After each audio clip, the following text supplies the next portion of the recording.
All right.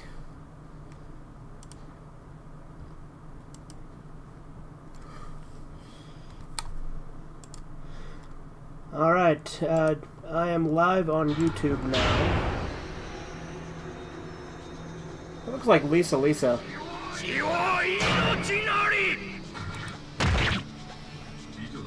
are the Aztecs.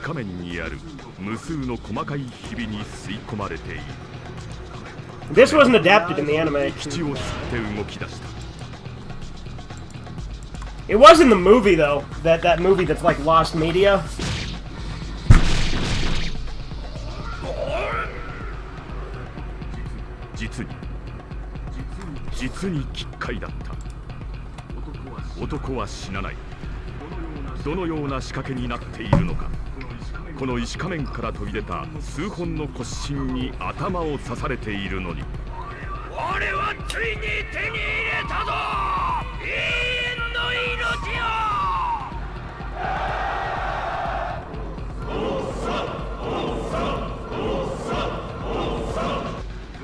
Jojo no奇妙な冒険.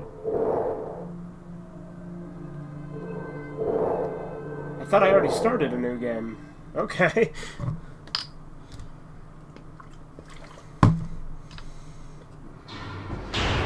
We just watched this scene.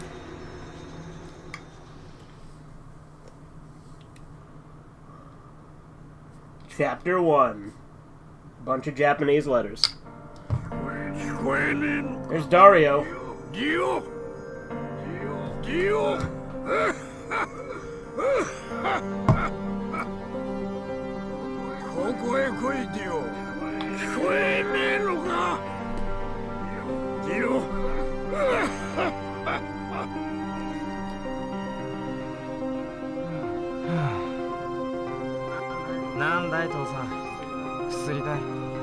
So I don't know if I skipped the part where Dario took the ring. Or not took the... Well, he was given a ring, right? And he was gonna rob them, and then, like, they thought he was trying to save them. So then they were, like, indebted to him.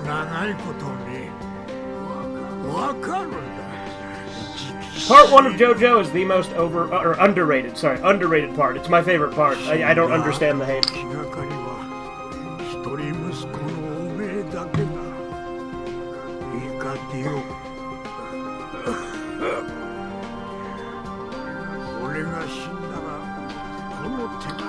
Yeah, this is when he's sending him to go live with the Joestars, because he's fucking dying.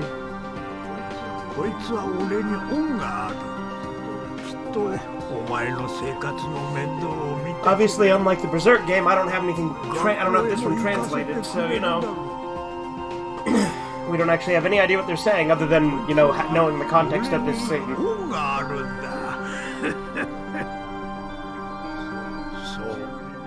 Oh no, he's telling the story about it. Okay. So we don't actually get into flashback first, he just tells them about it. Because I know in episode 1 of the anime, it shows it first. I can't remember the manga. I've read the manga of this part, but I don't remember if it depicts the crash first, or if it shows Dario retelling it like this. I don't remember.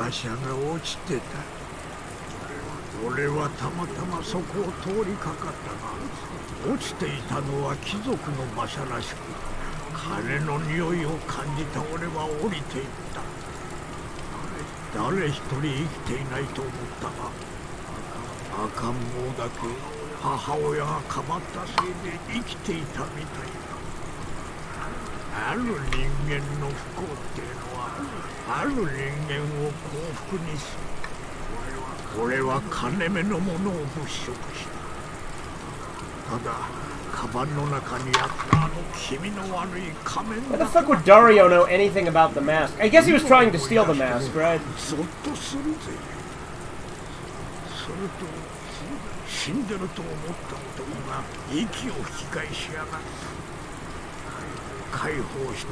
And the mask did get like blood on it and like jump up at that point, right? I need to rewatch part 1. It hasn't been that long, but like, I guess there's a couple of little details that are kind of fuzzy. This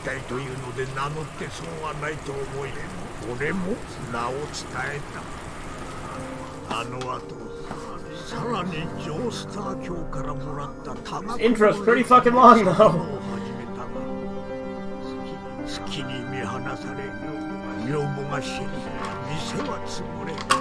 Like, I want to jump into the gameplay and see how this goes. You know, this game has, like, a surprising amount of playable characters, like, more than you'd think for just a Part 1 game. Like, it's got, like, Doobie and, like, the zombies and stuff.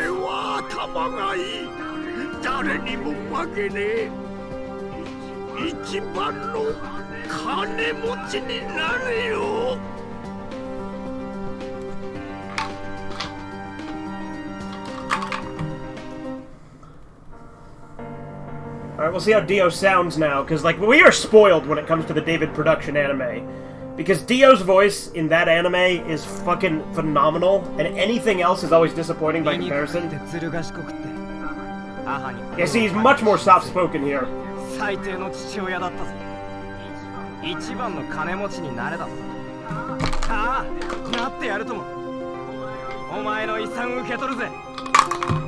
do like how it's got, like, the manga aesthetic, though. Is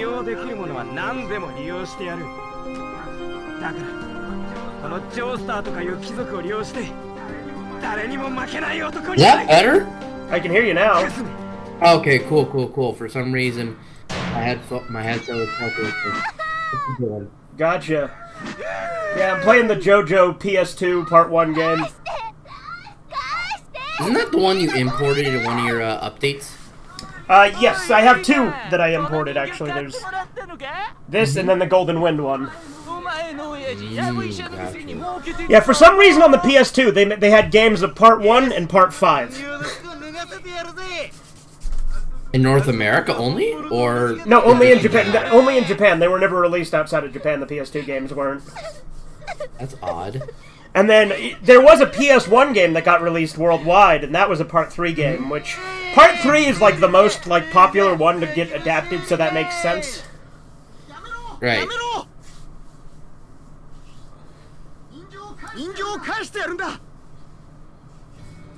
Oh, speaking of anime and stuff, I forgot to tell you. I watched the two Devilman OVAs. Hell yeah. They were really good. I think I prefer The Birth to Demon Bird. I like Demon Bird better personally because of Jinmen. But anyway, go on.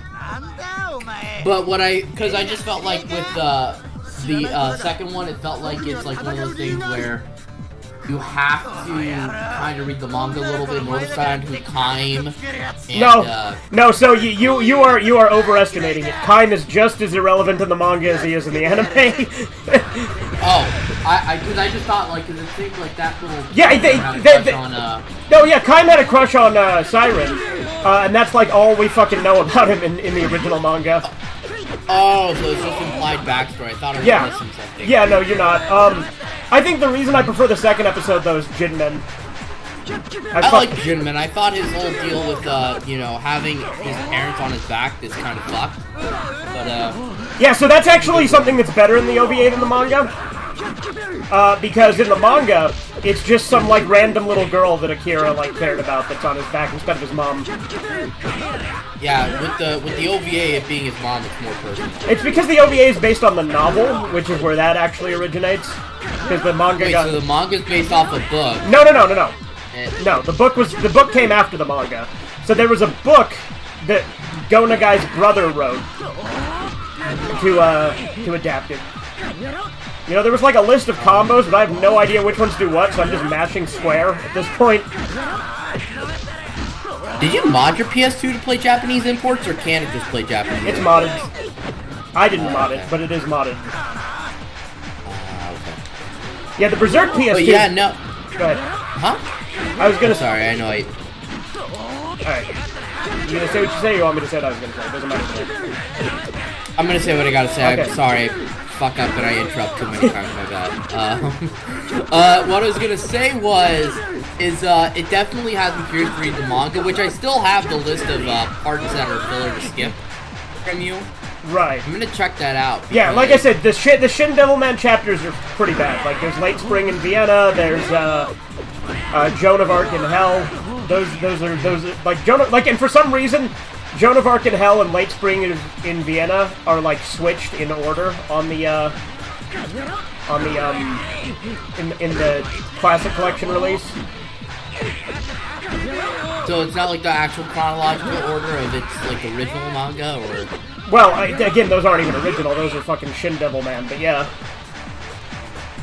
Did you say there was like a Viking thing? Yeah, it has the yes. Shin Devil Man is all about like time travel and shit. I am really bad at this game. I'm gonna fucking die. I'm losing to the thugs. Then again, didn't Jonathan get his ass kicked here? I forget. I think he might have.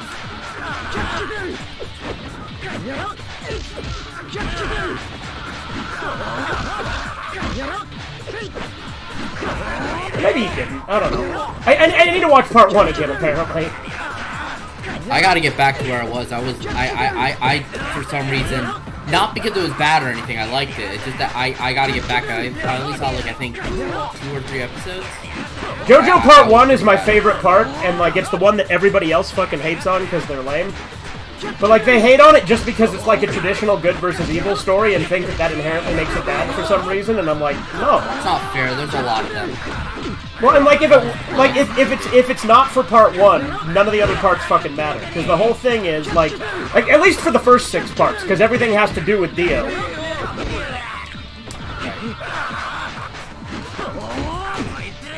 Didn't you say that there's like a twist in part 3 that it's good that I have not even fucking found out about? Well, yeah. Because you don't know who the villain of part 3 is, right? Nope. Okay, good. Going back to Devilman, though, I will say I did like Akira, but I think my favorite guy from that show was Rio. Ah, yeah, no, Rio's a good character. Do you know anything about Rio? No. What's there to know about him? I don't know how much you care about spoilers. Oh, then, never mind. But, I'll say this about Rio, is that I like how he's able to, like... I liked how he shot, what's that bird lady's name? Siren? Oh, hey, Corbin, what's up? I was just telling, Red Eye that I just saw the 2 Devilman OVAs for the first time recently. Oh shit, no, I'm gonna die! So you saw Amon? No, he only saw the first 2. Oh. Yeah. I thought he meant... I would recommend don't watch Ammon until you've read the manga, especially since you don't know anything about Rio yet. Yeah, that's what not only I heard from you guys, but just in general. I heard that the part 3 I think is like a huge skip. Yeah. For a lot of information. It's also based on the I Died. Fucking hell. So close, I took out one of them. Like I told him, No, go ahead, I'm sorry. What does that do? I can't read any of this. But these Devilman are my favorite. The thing about the Ammon, like, the OVA, I think is better than the... Oh, okay, so yeah, I was gonna say, I'm pretty sure Jonathan lost that fight, so I guess it's okay that I lost. I was just gonna say that the thing about Ammon is it's based off a spin-off manga as well. It's an alternate ending. Yeah, so that would just be like for way later for me. And I've heard it's like non-canon-ish. Well, yeah, because it's based off it's based on an alternate ending. And the manga it's based on is good for 2 volumes, but then it becomes kind of shitty. Like. It's funny because everyone tells me that the Ammon manga is like the best Devilman like spin-off manga, and I honestly think it's kind of bad. Without spoilers, I'm just gonna assume that it's based off the Ammon demon. Well, yeah, obviously. Like his backstory or something. Well, those parts are kind of cool. Although, like, the manga gets into this weird time loop stuff, and then like. It just keeps jumping all over the place and introducing a bunch of characters one after another, and it's just hard to follow. Oh, there we go. There's Dio kicking the dog. Bastard. But yeah, no, Rio was kind of a badass, you know. I like that he was able to take... What's that angel girl's name again? I forget. Angel girl. Are you talking about Siren again? Yeah, Siren. I like that he was able to, like, shoot her down, even though he does not have, like, a demon or anything like that. Like how Okay. genuinely does his own stuff without powers. Sure. I just think that's Sure. pretty cool. Wait, what? Dang. Okay, I'm gonna Corbin, don't say anything. Don't. He's saying it's cool that Rio was able to take down Siren with a shot despite just being a human and not having any powers. Yeah, that is pretty cool. I'm going to stop probing on that then. But, yeah, no, the OVA was great, so I'm definitely going to read that manga soon. And then from there, I guess I'm gonna watch Devilman Lady, because I just don't know what else is good after that. So, the Devilman Lady anime has a better ending than the Devilman Lady manga, because the Devilman Lady has a shit manga. Or, no, sorry. The Devilman Lady manga is great, but the ending is terrible. Ooh, that bummer. Bad endings to good stories. But the anime of Devilman Lady has a better ending, although it's a completely different story than the manga. Okay. Isn't that, like, the longest anime of Devilman minus the 70 series? Or... I believe so, think... yeah, because I think... yeah, not including the 70s, because the 70s is 39 episodes. I think Devilman Lady is either 24 or 26, I can't remember which.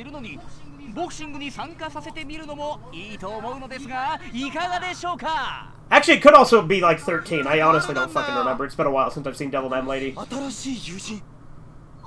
I kind of find also the concept of... So, like, you know, what I figure is that, you know, when he becomes Devilman, Ammon and him have not just, like, fused bodies, they have fused consciousnesses, or... Right. So he's able to access Ammon's memories, which is why, like, he knows who, like, Jinmin and Siren and stuff are. Oh, okay, that made sense, because when he was saying, like, you know, Jinmen... Well, that's why I was telling you when you said, oh, I felt like I really needed to read the manga and understand it. You don't. It's just, you have to understand kind of how it works. Because, okay, like I said, Kaim in Hey, Fugitive Red-Eye. What's up, Horizons?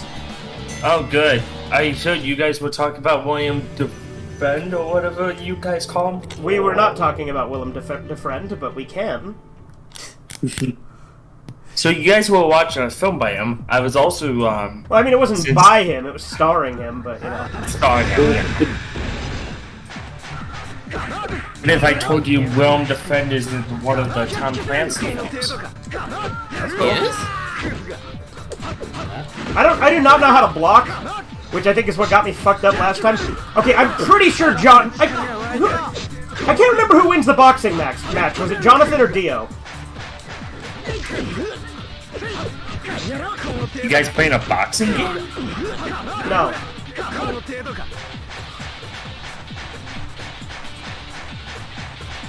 I'm playing Jojo Part 1 on PS2. Wow, you really contribute to the conversation, don't you? Silencio Bruno. It's circle to dodge. Okay. I like messing with you guys. Evidently. Dio kicked my ass, Jesus. It's gonna be quite a different place with him gone, that's for true. Wait, Dio did beat Jonathan the first... Like, yeah, because Dio kicks Jonathan's ass for most of Part 1, doesn't he? Are you talking about JoJo's Bizarre Adventure? No shit!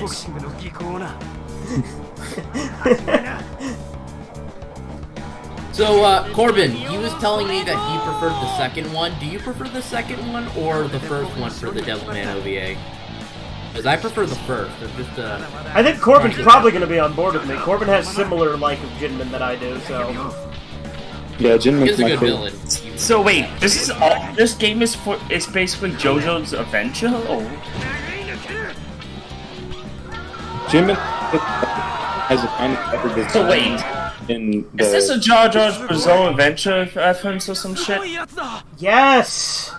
Okay. Why do you think I said no shit and you keep asking the same question? It's fucking obvious! I couldn't, my brain didn't process no shit. I thought you were like, no shit, Sherlock. Yes, I was saying no shit, Sherlock. It's fucking obvious it's Jojo. No, Jonathan did beat Dio in this fight, and that's when Dio decides to fucking, like, steal, Elena's kiss and, oh god, better call Robert E.O. Speedwagon. And also, What else does he do? He, oh yeah, fucking kills his dog because he's a piece of shit. Ooh, this is a Japanese game. You must be playing on a WOM SOMS. Nah, it's a WOM, boy. You have it is not a ROM. It is. I have my PlayStation 3 can play any region. Oh, it can play any region? I Because thought it was it's modded. It's modded. Oh, it's mod? Okay. So wait, Corbin, you said that the design of Jinmen is better in the manga? Or at least... And No. The OVA has the coolest version of Jinmen by far. Because they like his eyes and stuff in the OVA are completely different than they are in the manga.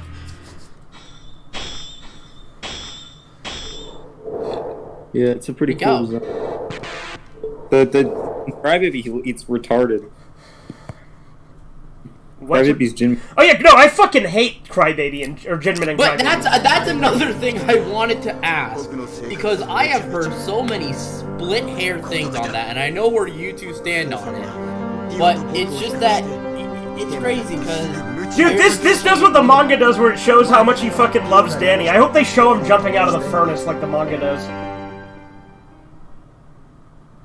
Anyway, go on. Because I've heard so many split things about that show. There's people who, you know, I've talked to in other Discords and stuff, they say that Crybaby's trash or that it isn't.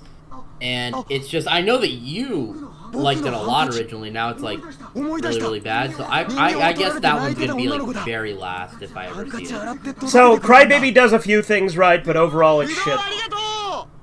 Okay. It's got a good soundtrack.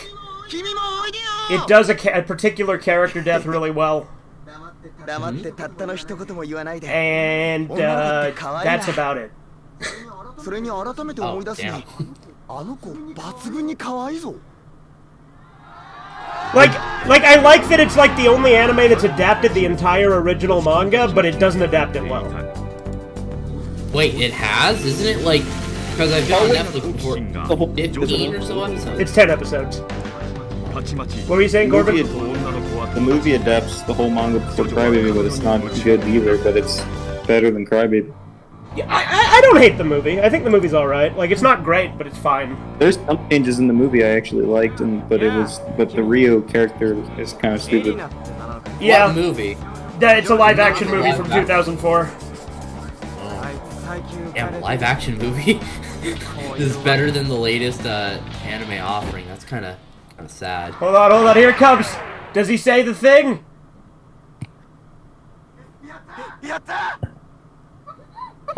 Come on, say the thing.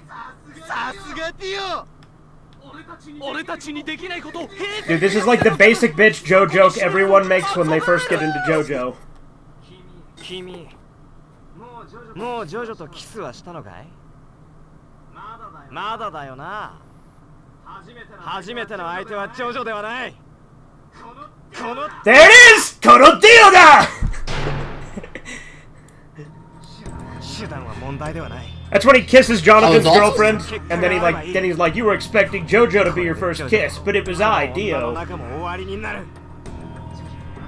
I know that there's a lot gorier, but I will say this: the OVAs were pretty brutal. Like this, the part where they're all like, you know, like dancing and waiting for all these homeless people, and just druggies turn into demons. Cry was pretty. Crybaby is gorier, I would argue, but it's not like good gore. Oh, it's too stylistic. Creative. It's it's like simplistic, like stylistic, undetailed gore. Oh, that's not good gore. I like gore where it like actually like shows the brutality and like intestinal stuff, or also has like a meaning to it as well if it's part of the story.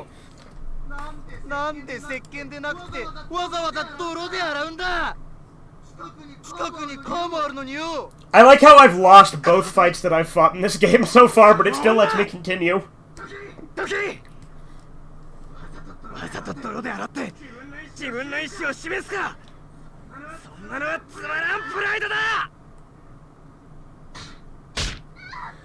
Hell yeah!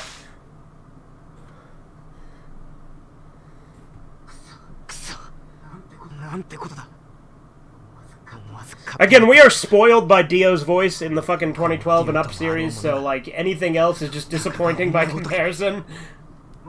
もういい行こうこの日のディオの行為は子分たちの間で話題となり、それはジョナサンにも伝わった。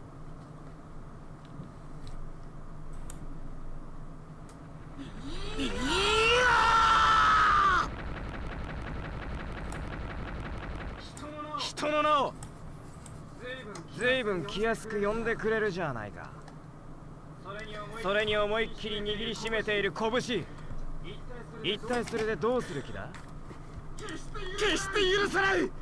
I would say the best Sabbath scene in Devilman is the one from Cyborg 009 versus Devilman, even though it's not like the exact same thing. さては聞いたな。あの愛しの絵に。 Oh yeah, there's like a couple of Devilman crossovers, I think. There's like Yeah, there's Mazinger Z versus Devilman, there's Cyborg 009 versus Devilman. Versus Devilman is the most accurate depiction of Finman. Which one? Cyborg. Yeah, you're right, yeah, Cyborg 009 versus Devilman is a lot more manga accurate. But I still think that the OVA version is just better. Yeah. I'm gonna assume that because Jinmen is in the crossover, it's non-canon. Since Yeah, obviously. None of the crossovers are canon. it kind of surprises me that Devilman does have like crossover stuff. It doesn't seem like that kind of a. Gonagai crosses over his stuff all the time. So you just don't know the author well enough yet, because he crosses over his own shit all the time. He really likes to reuse characters. Really?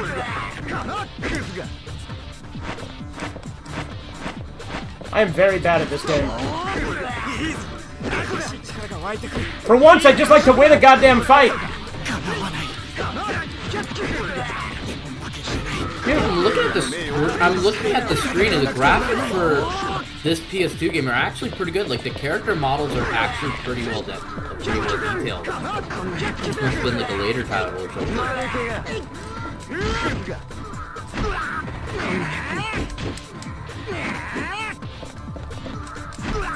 I'm just gonna keep knocking him down. Fuck. This is very difficult. I bet you there was a difficulty selection and I don't know what I picked.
Fuck!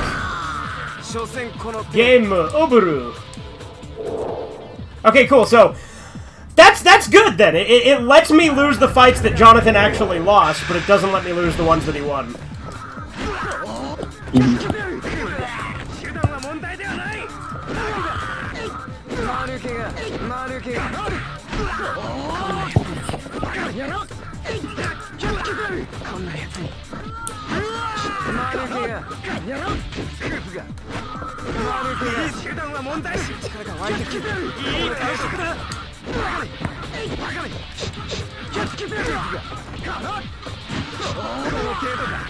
I wonder how the Part 5 game plays, too. I should play that, because the Part 5 game, I think, released at the same time as this. Like, they released both games, like, simultaneously.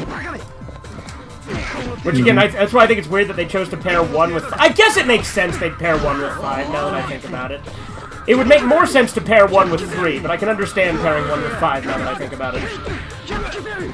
Do you, Because I know that for a lot of Japanese games, you find fan translations. So I'm assuming since they're unofficial releases, where do you get them? On eBay and stuff, or do you just like? I'll tell you later.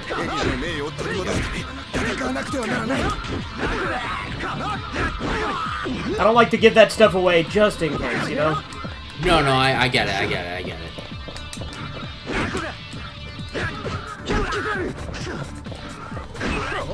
To be fair, the Berserk one is the newest one I have. Like, it's the only PS2 game I have fan translated. Then the other game I have fan translated is Takeshi's Challenge. Is the quality of them good, or? Yeah, I mean, no, they're good. I mean, there's typos and shit. Like, did you not see some of the dumb stuff when I was playing the Berserk one? There was some really funny dialogue. I saw a little bit of that stream, but it happened a little bit later when I was asleep, to be honest. Well, like, there's a part where Guts says, "Kick them ass."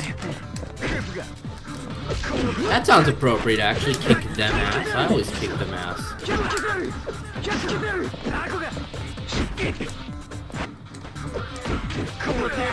Well, I'm gonna keep fighting Dio until I beat him here, I guess.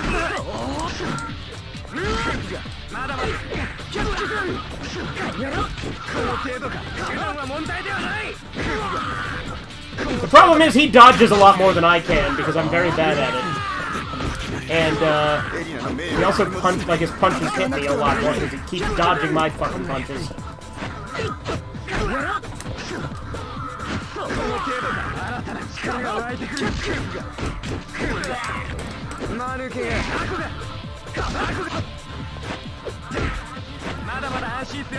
I think the first 4 parts of JoJo are all great.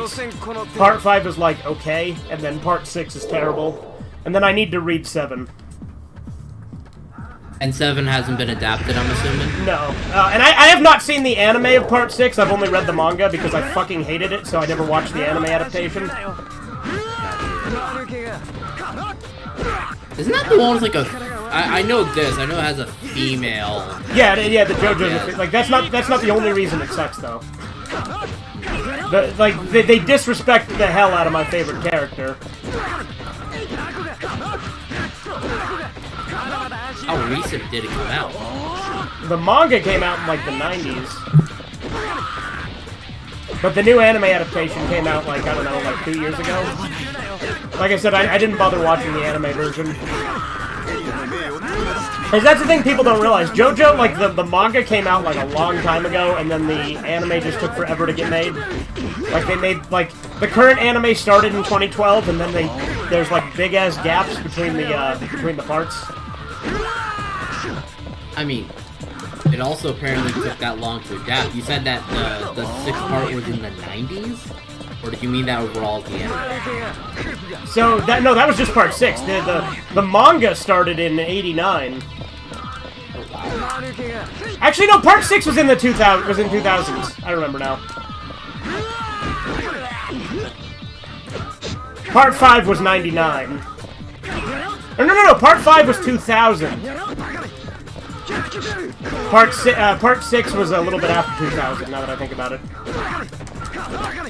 Would you say the anime is better than its manga counterpart, or does it depend on the part?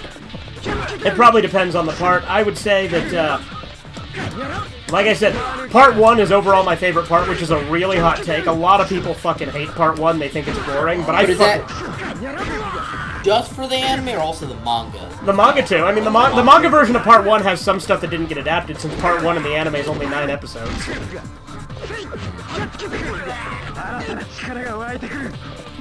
Like, you don't get to see as much, like, of Jonathan and, like, Danny's relationship before Dio throws him in the fucking furnace. I think you've seen that happen already, if not, spoiler.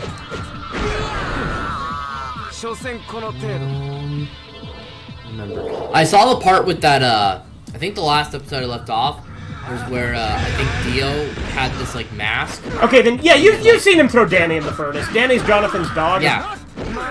Oh, yeah, he killed the dog, I remember that. Yeah, well, in the manga, you actually see the dog jump out of the furnace, and its, like, skin is, like, peeling off and shit. They didn't put that in the anime.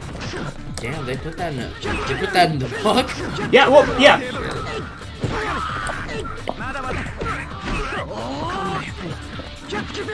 That was a dick thing he did. And like they have like an entire chapter dedicated to how like close Jonathan was to the dog and like all the good memories he has with him, and then that's like right before they have Dio kill him. So it's even more. Because like Danny was like the only friend Jonathan had as a kid, like his dog was, because like he didn't really get along with other people and he got bullied and stuff, and so like the dog was like the only friend he had, and then Dio throws him in the furnace immediately after the chapter that like shows that. Brutal.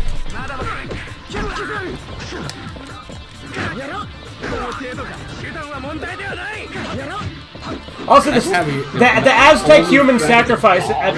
There's like a scene where like Aztecs do like human sacrifice at the beginning of the manga. That's like I'm really bad at this game, by the way. That show like the origins of the mask, kind of like they show the capture card. They show the like it's not the origins of the mask. That like thug guy. I remember that mask. What are you talking about? You remember when Dio was walking and there was like this mask, and one of the thugs got like I don't think it was a thug. Dio like tests it out on a random guy. Yeah, that's what happened. That's not all that happens with the mask. The mask is much more significant than that. Oh, I know it like corrupted the dude. Well, it turned him into a vampire. And that's not the only person that it's going to turn into a vampire. Is the mask prevalent through all the parts? The mask is important in the mask is most important in parts 1, 2, and 3.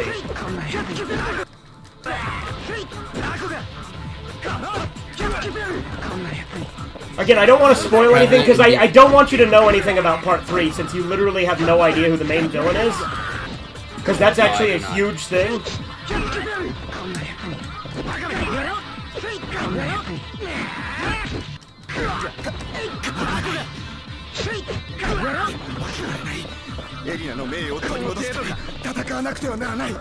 Okay, I really need to get good at this, goddammit.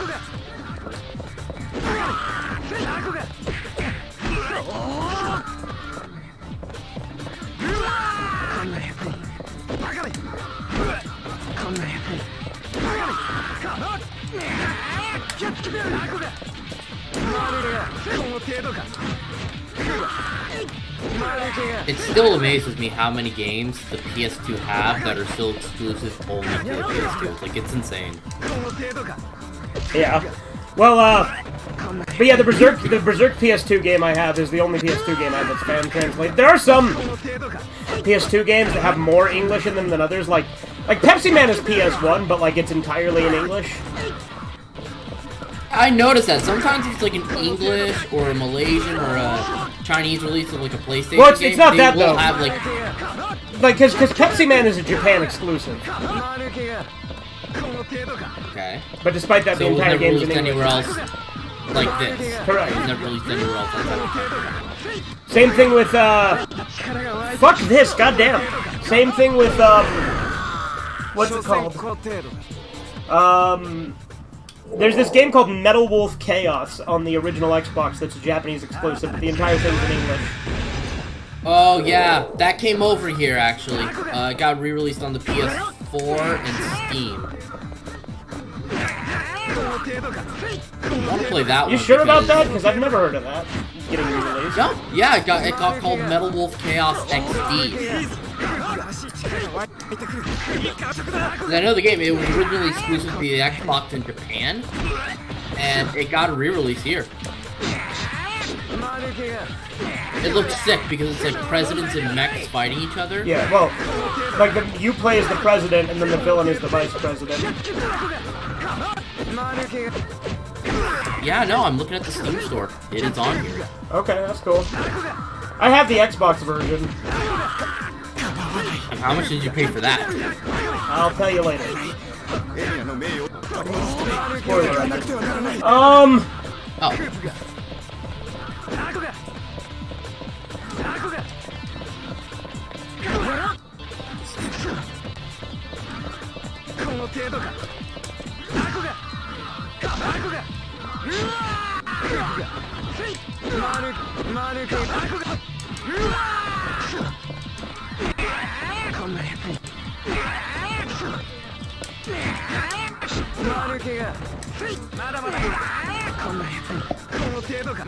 Okay, shoulder checking him definitely is the best move I have, but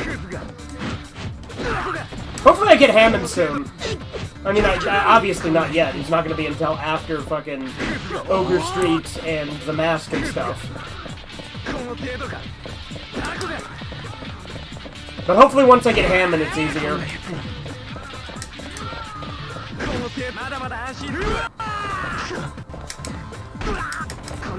I remember the first time I talked to Spencer about Jojo, I kept saying Hammond, and he, like, apparently didn't know what I was talking about because I was saying it like that. He was like, oh, you mean Hamon? I'm like, I'm not gonna say it like that.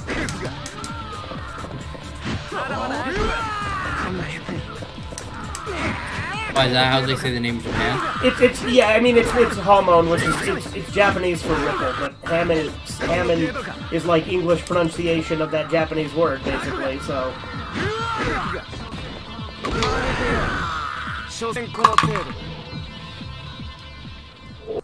Yeah, I think it's like I don't like there's all kinds of words for like people in history where we get lots of people, we don't pronounce the names the way they did like in Kaisar? history. Yeah, but I mean like a lot more than that. Like most of the people that are from well, like Theron pronounces Genghis Khan because that's how you say it in Chinese. That's pretty cool, actually. Genghis Khan, I like the ring of that. I think Genghis Khan sounds better, personally. Genghis Khan? Kaisar is one. Yeah, no, Kaisar is way better. You don't know, Kaisar is actually the proper pronunciation of Caesar. Really? Yeah. Oh, I thought it was actually, to be honest, I actually always thought it was Julius Caesar. I don't know if it was Kaiser. Yeah. Well, that's what everybody thinks. But that's why in New Vegas they call him Kaisar. Oh. And that's how you can tell who actually respects the Legion and who doesn't. Because the people who like the Legion call him Kaisar, and the people who don't like the Legion call him Caesar. Although Joshua Graham is kind of an anomaly, because he still kind of has respect for Caesar even though he doesn't like him. I like him. I think he's a good character from what I remember playing of him in the DLC. Oh no, Joshua Graham is my favorite Fallout character, period. Yeah, I love Joshua Graham. Corbin, what's your favorite Fallout character? My favorite Fallout character? Yeah. That's a really hard decision for me to make. I don't know, Mr. House is a good character, Joshua Graham is a good character. Yeah, those are two of my favorites as well. Like Joshua Graham, Mr. House, John Henry Eden. Yeah, I like John Henry Eden. Mike Atlanteus is pretty cool. I like Amada's fat ass. Yeah, there you go. I mean, Fox is up there for me. Liberty Prime, if you count him as a character. Fox is probably the best. One of the best. Fox is the best companion, period. Like, if we're talking purely from, like, a gameplay perspective, Fox is easily the best. Yeah. He's so hard to kill. I also like Jericho and Sharon. They're good companions, too. I think my favorite companion as a character, not gameplay-wise, is probably Boone. Yeah, Boone's pretty cool.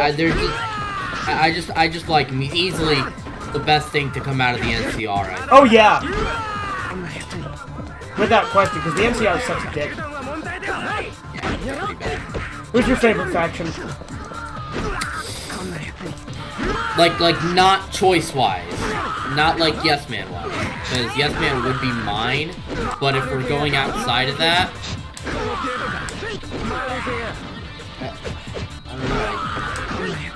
I don't want to say the NCR because The NCR's they cringe don't and play gay. in the Mojave. But I also don't like Caesar's Legion, and as you know how I pronounced it. But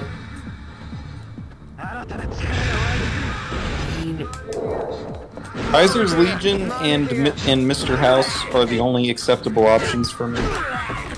I just don't know. I guess Mr. House would be the better option for me, but I don't know. That's tough because I personally I think Yes Man is the option I would choose. But if we're going outside of But here's the thing: every Yes Man ending ends with fucking chaos. It never ends up well for the Mojave. I don't. Well, because the thing is that. Well, that's why it's funny like though when people argue for me. They argue to me that like MCR and Yes Men are best for the Mojave when both of them don't really end up that great for the Mojave no matter what ending. Like, to be fair, most New Vegas endings don't end up well for the Mojave. But Mr. House, the thing is literally just like the superior route. Yeah, it's the by far only the way best one. Yeah. I don't know, I just kind of agree with Benny, like, you know, I know it sounds bad, but I like the idea of letting the Mojave stand for itself, even though Mr. House had a lot of, you know, history with it, and you know, he did make. He single-handedly saved Vegas, and then you just kill him and overtake him for Yes Man.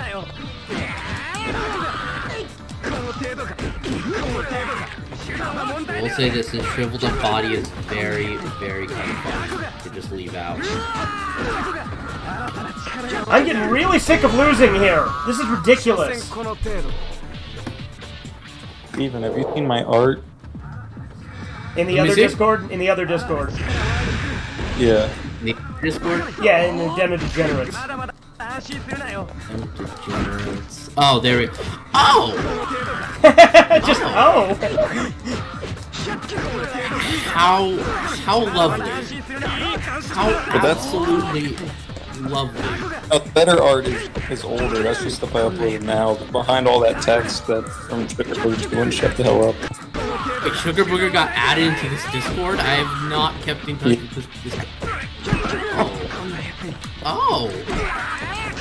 Yeah. Dude. Nice. Actually, you know what though? It is very graphic, but I'll say this: the level of detail actually is actually pretty good. Like, Well, it's like Corbin said, he's using porn as an excuse to draw anatomy more detailed. Yeah. Well, my method, just keep adding stuff until it's good. He has posted that in Vintage's server as well. Like, I'm obsessed under with, the, Yeah, it's under the other one. Yeah. I haven't been in that server in a while, let me see. I may or may not also be in that server now. I kinda had a feeling that you... Well, considering I posted on that account in this server before I went into that one.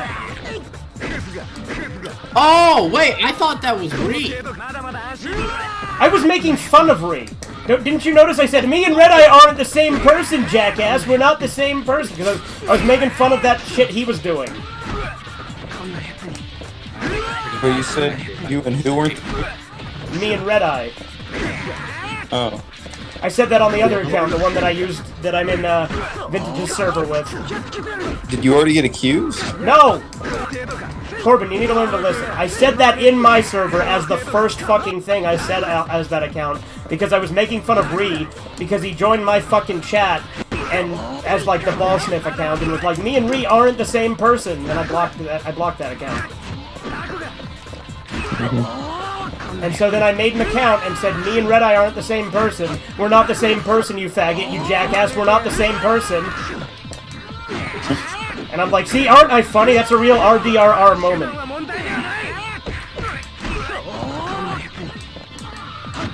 Why didn't you give him a picture? I did, but it didn't work. But I used that one on Firefox rather than on actual Discord so that I can stay signed into both of them. I haven't used Firefox in years. But, You know what, Corbin? This is very creative and beautiful and stunning and brave art, and I approve. I approve. They look for having a swell time.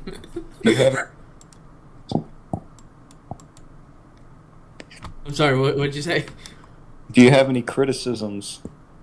If I had any criticism, I would say is that I think you're going a little easy on them. You know what I mean, man? It's like, just like show them a real good time.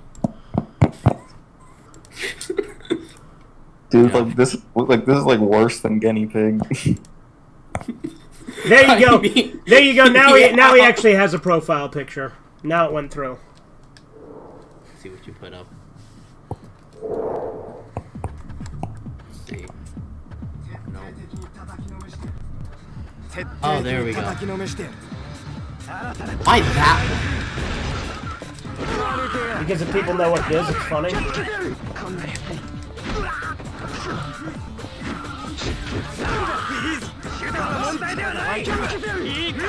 I guess you could say you really blew her mind with this one. I'm thinking of posting like images from Maichon in Vintage's server and see what they say. Yeah. I'm not gonna post the final chapter. I'm not gonna try to get banned. I'm gonna be real. I kinda muted the not safe for work channel. I know it's bad, isn't it?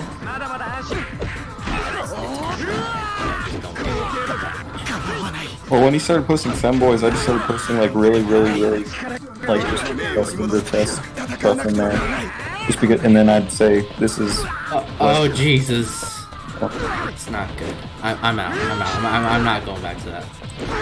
Well, that tranny guy in there posts a lot of fucking femboys. But I've been fixing it. I am getting really tired of losing. This is still only the third battle, and I have not gotten past it yet. And the first two I lost, but like this one you can't lose. Like you'll get game over views on this one. The first two you're allowed to lose.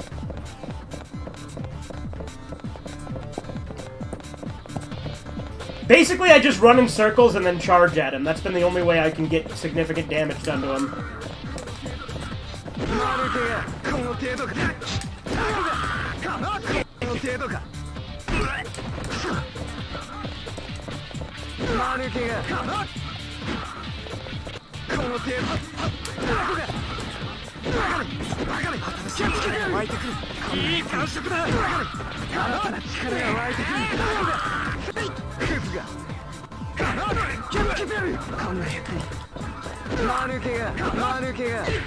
Oh god damn!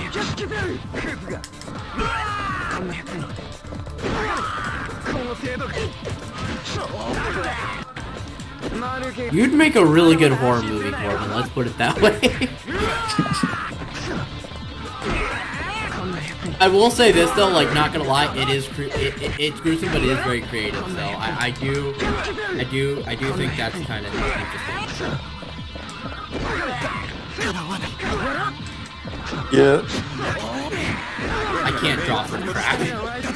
You never even got to Ogre Street in JoJo, did you, Steven? Or Corbin? I don't think either of you guys did, right? Neither of you got introduced to Speedwagon yet. No, I really got to get back into that show. There's so many shows that are recommended that I got to get into. Like, someone actually, and this anime looks really good, it's called Fate. That one looks good, I got to get Yeah, I tried watching some of that, didn't care for it. It looks cool. It's kind of like all these, like, I know it historical figures. Yeah, it's like historical figures, but anime girls. Not all of them are, I don't think. Yeah, but King Arthur's a chick. Yeah.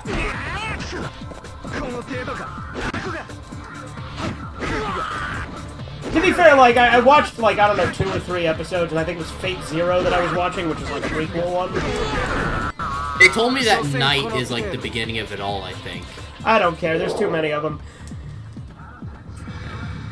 No, I figured out the best way for binging. You were saying, I'm sorry? With JoJo, like, part 1 through 4 are, like, perfect. You don't really need to watch anything after that, I feel like. Part 5 is okay, I like Part 5, but it's the last one that I haven't read Part 7. Everybody tells me Part 7's great. Part 7 sounds fantastic with how fucking crazy it is, but You're soured by the 6th part that... Well, no, it's not that. I just haven't gotten around to reading 7. I have no doubt 7's probably good, although the art style's still fucking gay. Because the art style was good. The art style was great for the first 3 parts, and then after that it got progressively gayer, and I mean that in the most literal sense. Oh, like, actual... It looks fucking... yeah, it's like part 1 through 3 had, like, big-ass muscle men. And then, like, part 4 and up started, like, making it a lot more feminine and stuff. Maybe the muscles are hiding under the shirt. Well, no, it's because Araki changed it because muscle men weren't as popular anymore at the time, and it's like... That's what made parts 1 through 3, like, aesthetically good, though, is they were drawn like, you know, Fist of the North Star and shit. Like, that's why Fist of the North Star and Jojo always get compared, is because, like, part 1 through 3 of Fist of the North Star, or part 1 through 3 of Jojo looks aesthetically similar to Fist of the North Star. The jackedness. Yeah, and but... the kind of, like, heavy stenciling. That said, even though part 4 has the gayer art style, I still love part 4, because part 4 has my favorite villain.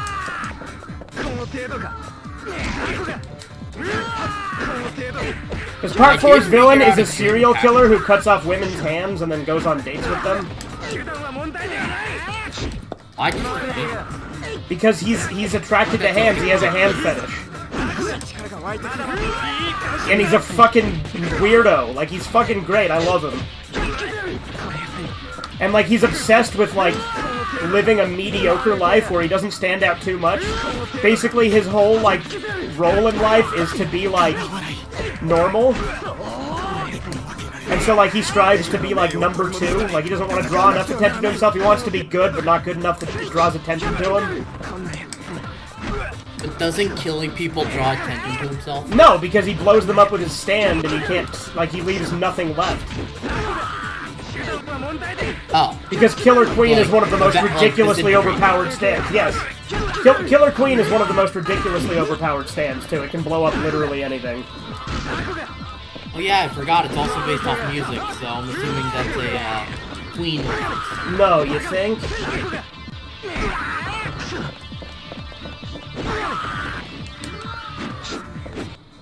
I figured out a good... I like how you forgot it was based on music when there's literally a character named Speedwagon.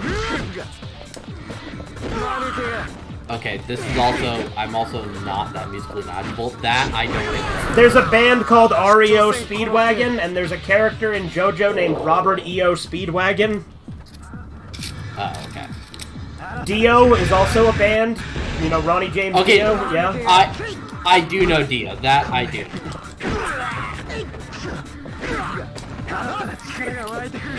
Now, granted, not all of the name puns are music, but a lot of them are.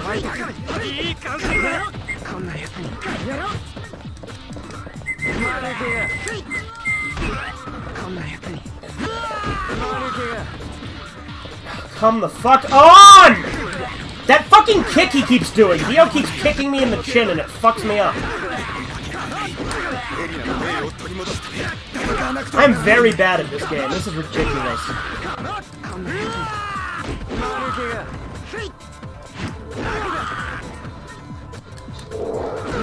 I hope that I, like, accidentally picked hard mode or something and that's what's going on. I don't think that's what happened, though.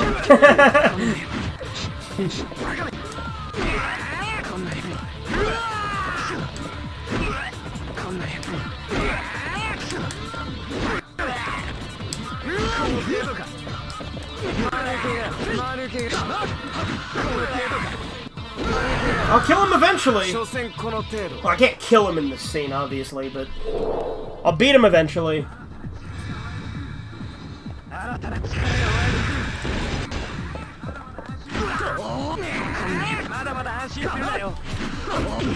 Part 2 of JoJo also has, like, Nazis in it, but they're, like, good, like, they join up with the good guys later on. Good guy Nazis, let's go. Yeah. Because they team up to help also fight Nazis? Of course, but, like, there's a cyborg one. It's, like, one of my favorite characters in all of JoJo. And he has, like, this fucking, like, machine gun sticking out of his chest, which I think was maybe an inspiration for the machine gun chest cyborg zombies in Wolfenstein 3D.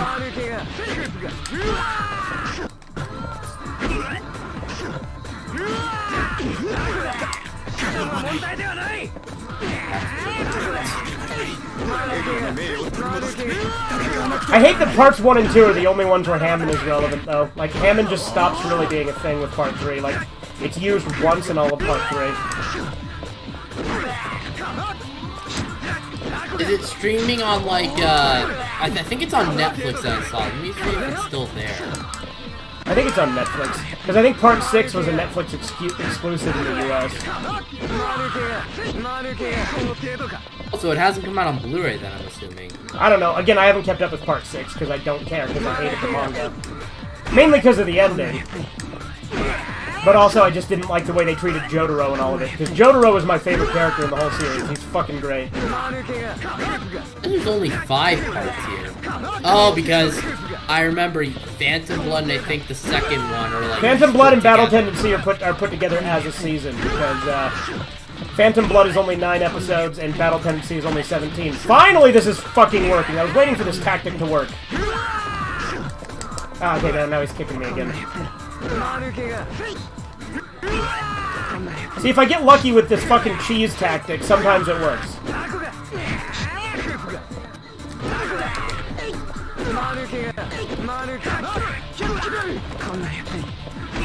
Fuck! So close!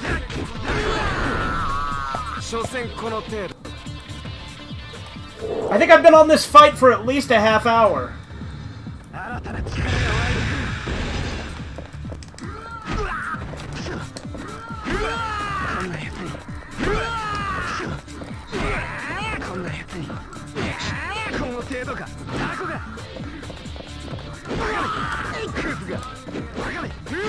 Now hopefully when I get Hammond I get more abilities.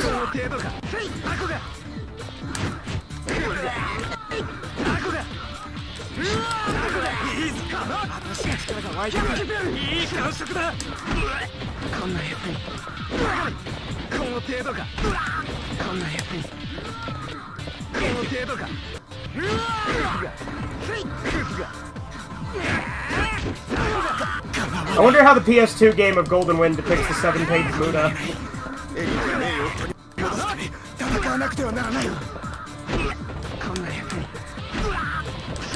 Alright, I'm gonna split now. Have a good night, guys. See you.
Fucking ridiculous! This is the worst I've done in the game in quite some time.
Fuck you!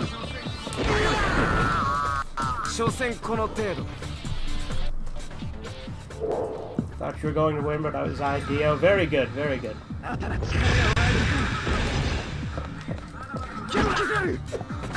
まだまだこんなやつに新たな力が湧いてくるこんなやつにこんなやつにまだまだ安心するなよキャッチベルタコがキャッチベルこの程度か新たな力が湧いてくるこの程度がいいぞこの程度がいい感触だこんなやつにこの程度かやろこんなやつに新たな力が湧いてくる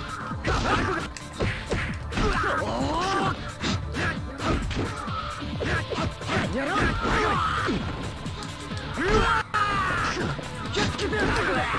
たな力が湧いてくる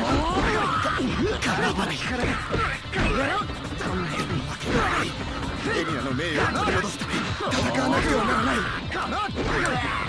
バカめこの程度かタコがマルケがタコがこんなやつにこの程度かこの程度か所詮この程度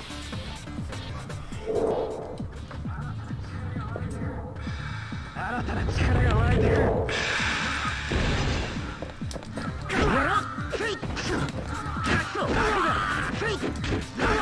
新たな力が湧いてくるこの程度マルケが新たな力が湧いてくるいい感触だ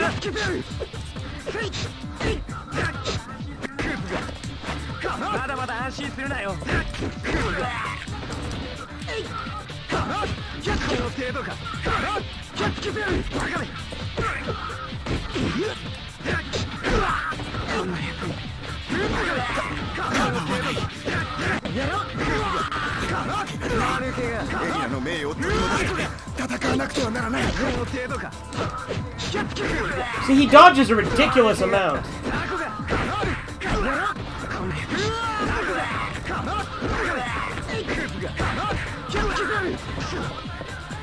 この程度か手段は問題ではない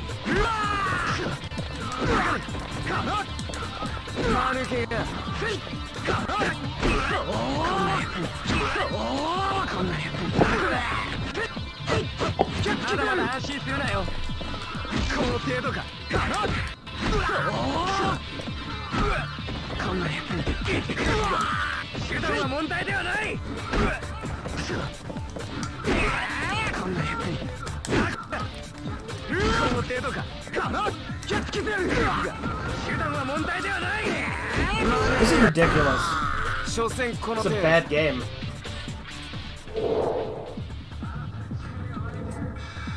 新たな力が湧いてくる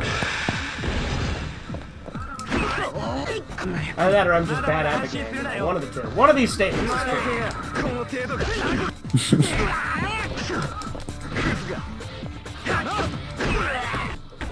こんなやつ新しい力が湧いてくるいい感触だこの程度かこの程度かタコがこのこんなやつにこの程度キャッチベルこんなやつにバカめキャッチベルバカめキャッチベルかなわないこんなやつにマルケがエリアの名誉を取り戻すため戦わなくてはならない See, when he does that kick, there's nothing I can do about it. マルケがこの程度がタコが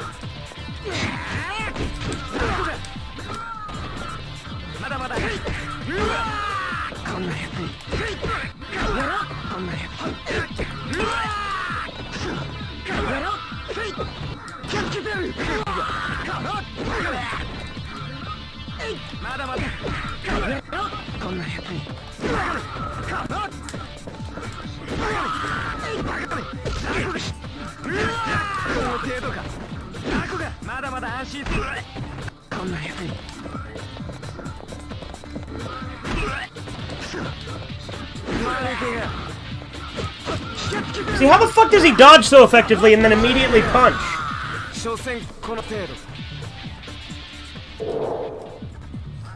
Like, the only way I can dodge is to fucking roll.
See, I push circle and I don't roll when he's punching at me. It's fucking retarded.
Fuck! Can you block his attacks? No! I can roll, and my rolls don't seem to work when he's punching at me. Like, this is my block. I don't know how he's doing that fucking thing he does where he dodges, but I don't seem to have a way to do that. I pushed every button, and that was, and there's nothing else that was displayed, unless it's like 2 buttons at once. No, nothing.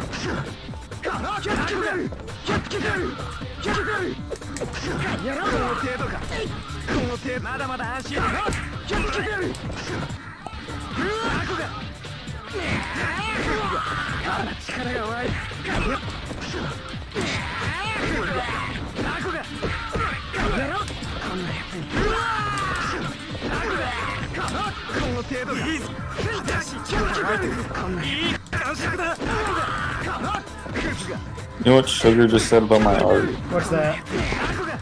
He said, you know, still like Cheese's art, but your art is superior and more factual. Oh god.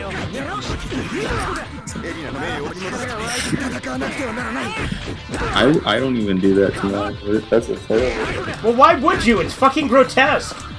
Yeah, it's like more supposed to be like a statement on the disgustingness of sex. So anyway.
You saw X, yeah? Okay. Good for you, Ethan. Hey, nice game, but I would love to see you play the Darkness on stream. I imagine you would get a kick out of it. Is that so? Wait, what did he say? He said, hey, nice game, but I would like to see you play the Darkness on stream. You'd get a kick out of it. Darkness. I was bored in the dark. Just visitors. The movie blows. Yes, it does. It's fucking awful.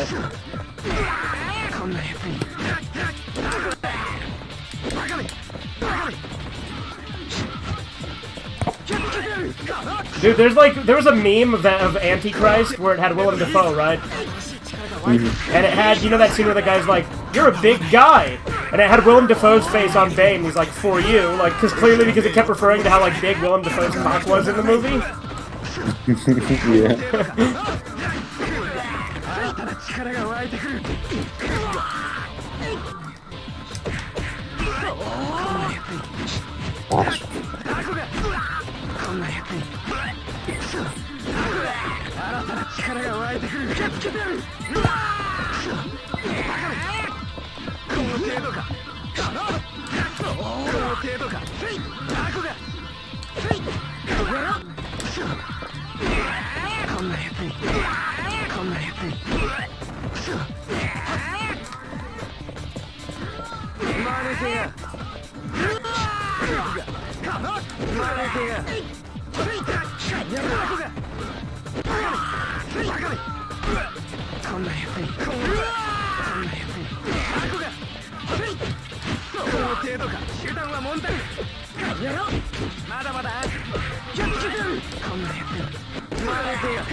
So close, come on. Yes! Fuck you!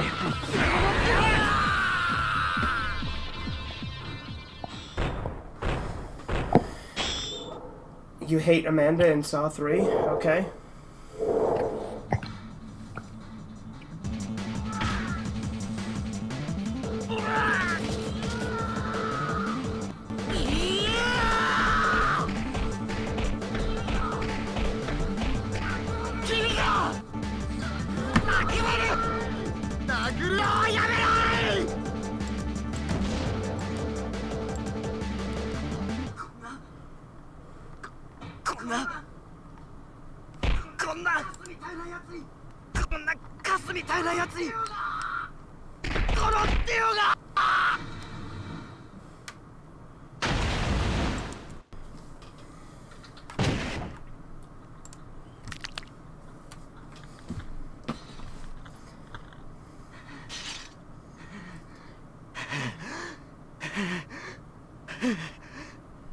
And that's how they find out that the mask gets reactive to blood.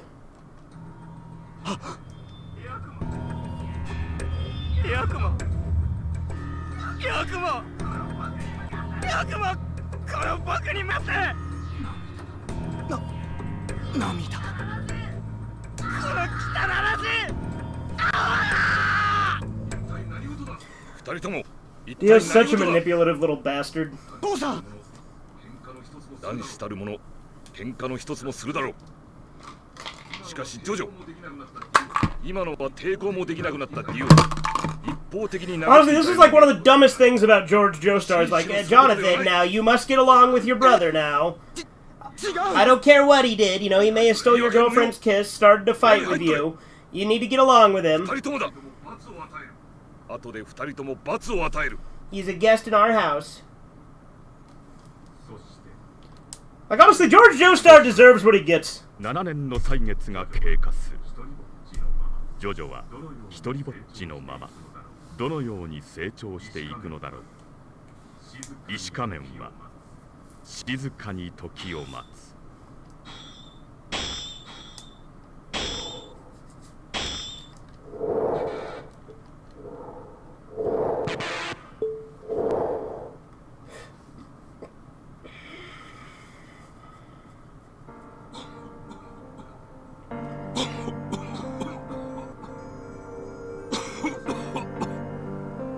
お父さん、ご気分はいかがですか？ He's poisoned! だいぶいいよ。 I wonder who poisoned him. ただ、咳が止まらないな。今日、医者に入院を勧められたよ。入院？それはしない方がいいです。病院は施設が悪いくせに、儲けることばかり考えて入院を進めているんです。私も断ったよ。自分の家の方が安心していられる。胸の痛みもなくなったし、手の腫れもだいぶ引いたみたいだ。父さん、早く元気になってください。本当に。ところで、ディオ、ジョジョ、ラグビー大会優勝おめでとう。もう知ってるんですか？もう知ってるんですか？大学の友人がさっき来て教えてくれたよ。ひどい友人をお持ちです。僕らは真っ先に喜ぶ顔が見たくてすっ飛んで帰ってきたのに。 Like how their laughs were silent. I guess it could have just been smiling. 優勝できたのは君のおかげさ。そんなことはないさ。ディオのトライが来たから優勝できたんじゃないか。いいではないか。どちらでも二人ともよく頑張った。 I hope we're getting close to Ogre Street. I mean, we gotta be. ディオ、 Since George is getting poisoned, we gotta be getting close to Ogre Street. 卒業したらなりたいものになるがいい。援助は惜しまない。君は私の家族なんだからね。まず出身のこの国にチャンスを与えてくれてありがとうございます。 Wait, so did they just like gloss over him killing Danny, or maybe they mentioned it but didn't show it? 僕の父をジョースター教でなくお父さんと呼ぶようになってどのくらい経っただろう。 Because Danny should already have been thrown in the furnace by this point, right? あれから7年も経つ。ディオは親しい友人のように接してくるが、正直僕は彼に対して友情を感じていない。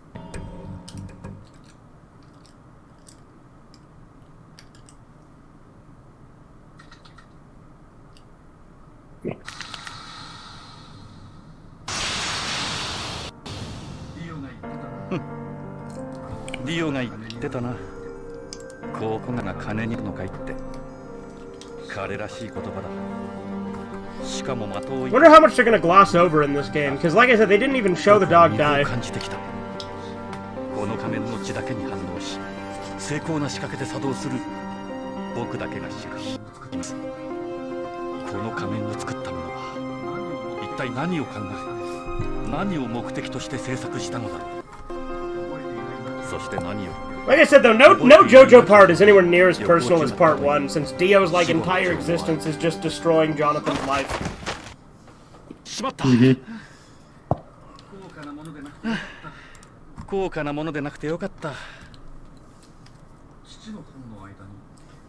父の本の間に古い手紙。ダリオブランド。ダリオブランドだって。ディオのお父さん。There's a letter from Dio's father. ディオのお父さんが。Go live with the Joestars. They owe me a favor. 7年前だ。You know, steal their fortune. こんなとこに紛れていたのか。そういや、ディオの父さんが死を覚悟してこの手紙をくれたんだった。It's interesting too, because JoJo Part 1, the poor guy was Dio, and like he's the bad guy going in and like manipulating the rich family and like killing the father to try and steal the fortune. Mm-hmm. Base, right? Yeah. いつもすみません、ディオさん。口を上げる子ぐらいたやすいさ。年は取りたくありませんな。階段を登るのが結構苦になりました。That's the thing, in part 1, his main thing is just to try and steal the fortune, whereas in part 3 they made it that he wants to like take over the world, basically. Mm-hmm.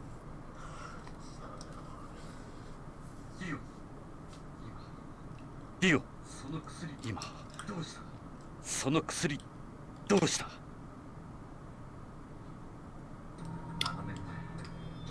Yeah, now we're gonna go to Ogre Street. Cool. I wonder if I get to play as Speedwagon or if I just get to fight him. 空前見つけたよ。よも。私は今、病にあります。多分死ぬでしょう。わかるんです。病名はわかりませんが、心臓が痛み、指が腫れ、咳が止まります。 About to play Dark Souls, so we're both gonna be playing really easy games. 息子のディオ、僕の父さんと同じ症状だ。一体これはどういうことだ？ディオ！君はいつも父さんに薬を運んでいたのかい？おいおい、一体何を言い出すんだ？答えろ！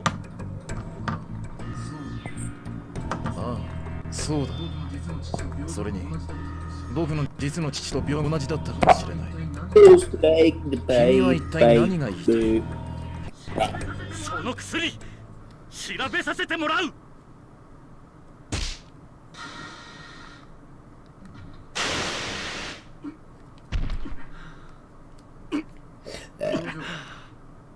I think I... ジョージョ、その病を調べるということは我々の友情を疑うこと。I like the song The Thing That Should Not Be more than Call of Cthulhu. Yeah. ディオの目に威圧されて目を伏せてしまった。これもあくまで疑惑に過ぎず、僕の心にも確信がまるでないから。しかし、ディオの気持ちを試す方法が一つだけある。ジョジョ、その薬を盆の上に戻せ。そしたら君の馬鹿げた考えのことは忘れよ。ディオ、紳士として君の実の父ブランドー氏の名誉にかけて誓ってくれ。自分の潔白を。 That's weird, you can't play as Bruford, but you can play as, like, everybody else. Like, one would think Bruford would be one of the... Jack the Ripper, was he a thing in part 1? Yeah, he was, that's right, duh. He's the one who kills Zappelli, isn't he? That's like one thing I do remember, because I didn't get that far. He was like right in the middle.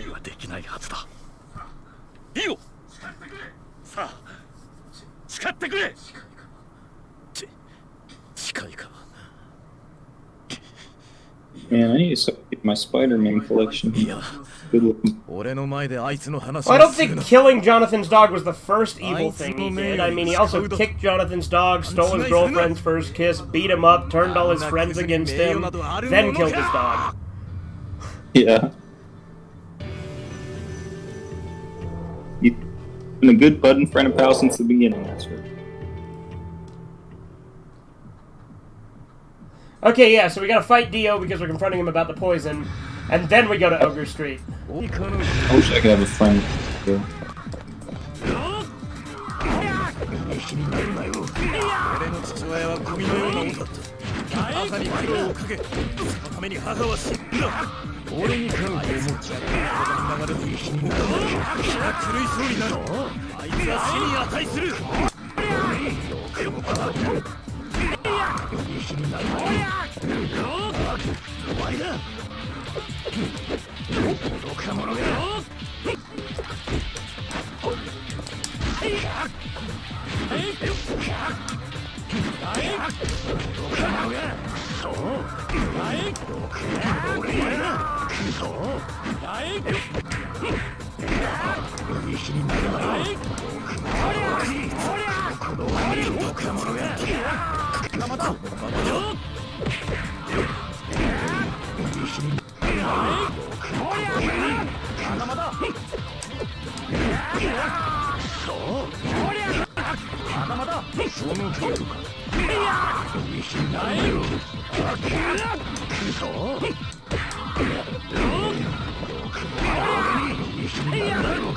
I'm doing much better this fight.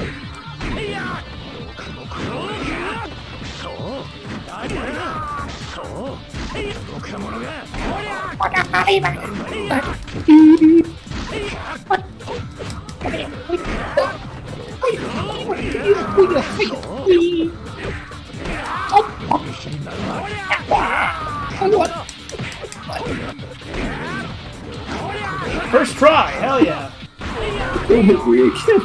Please. Wait, it's my... Yeah, it's mommy. No, mommy, don't do it again. I'll be a good boy, I promise. I was just saying. Anyway. Wanna see how it feels, mommy? Here it comes, get ready to die! You won't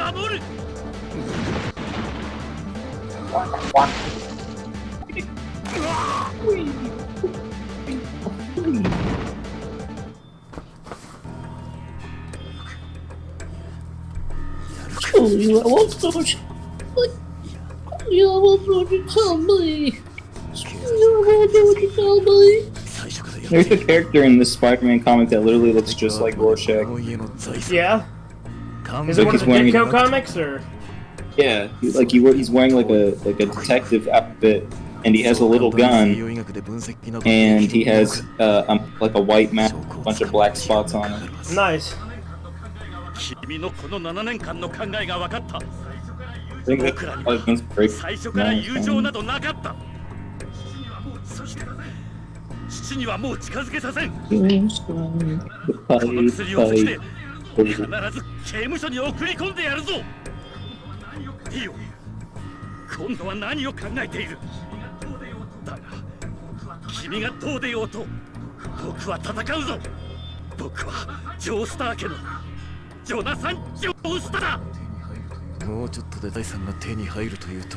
Well, hopefully the rest of the game goes similarly easy.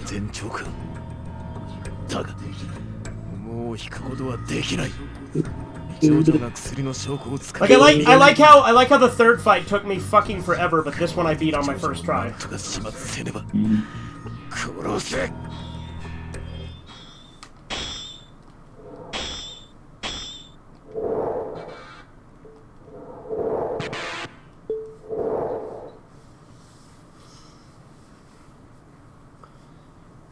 Chapter 5. Jojo のやつさすがに親父の手紙と東洋人から手に入れた毒薬は持って外出したようだ。 He's gonna go test out the mask.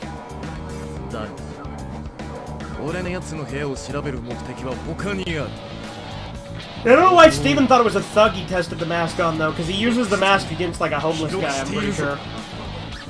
ジョジョのやつこんなところまで仮面の研究を進めている。 That's a good deal, laugh. 7年前この石仮面が作動するところを俺は見た。Honestly, this guy's a pretty good Dio. だけが目撃したものとこの仮面に興味を持ったようだが今俺はこの仕掛けの思わぬ利用法を思いついたのだこ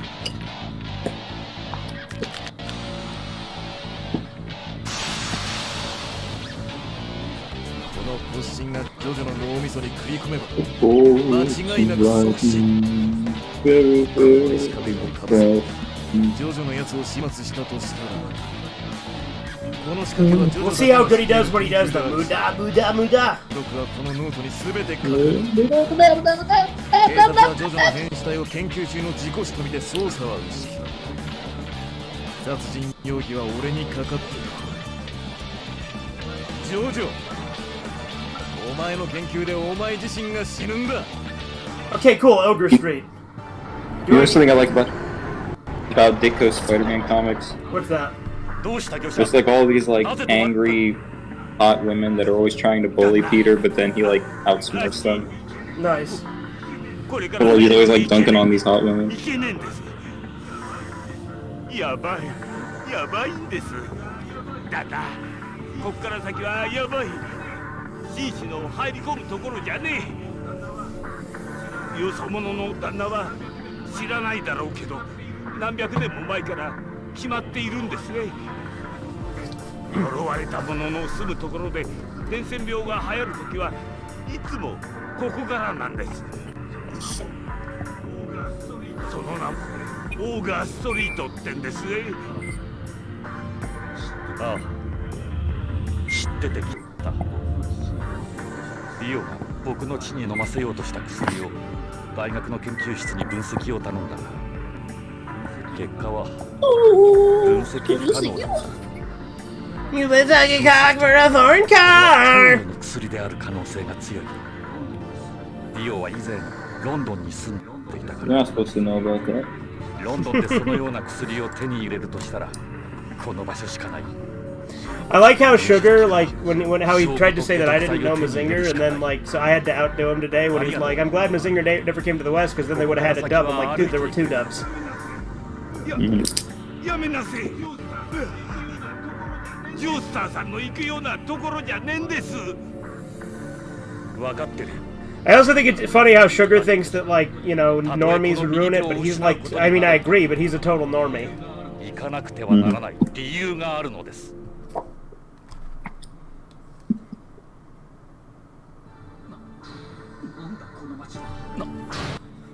なんだこの街は行き止まりだ That fence looks like it's moving. 怪物に見えると不気味なところだ Here they come! Speedwagon! おい入れ墨おめっちのナイフに任せるぞあの身なりのいいあんちゃんの肌を切り刻んで着ぐるみ生えちまいななるほどオウガーストリートか金目のものがあったらさっさと出しなさもなきゃ命の補修はできねえぜああ待て早まるな I do hope I get to play as Speedwagon. He's like my favorite character from part 1.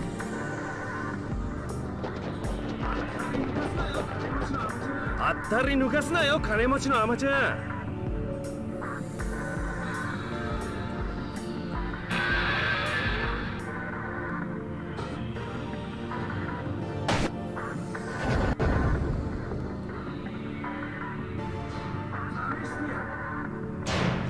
試してやるどうしてもだだがどんな妨害があろうと突き止めるのみ毒薬の売人を解毒剤を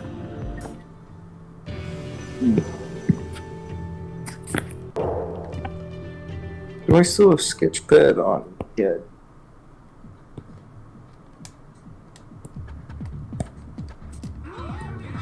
I gotta fight all 3 of them at once. This is gonna be something. I mean, granted, that's how it is in the anime too, so fair enough, but...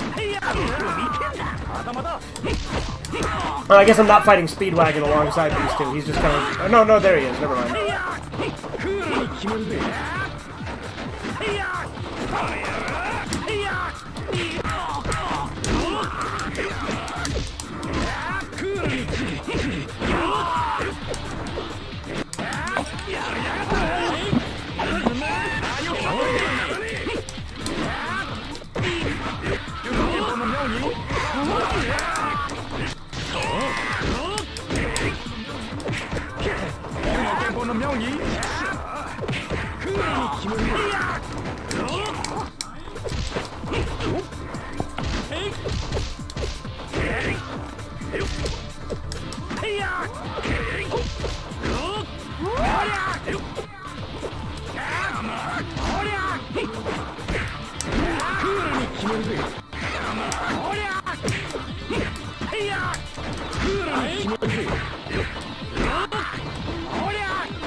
Damn it! Speedwagon got me. I like how the one that I killed is laughing. Well, not killed, but defeated is laughing.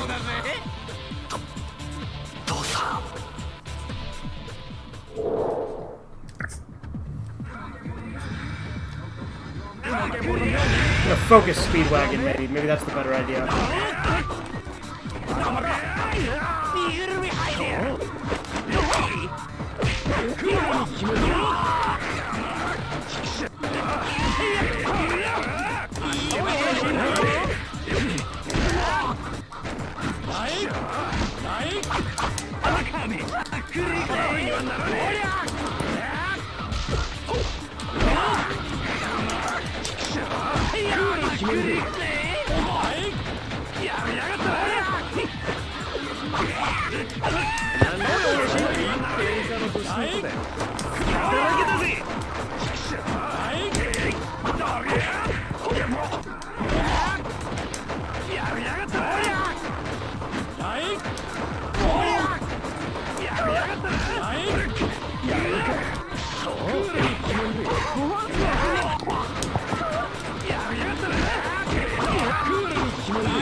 I wonder if Speedwagon's hat is where they got the idea for Kung Lao's hat.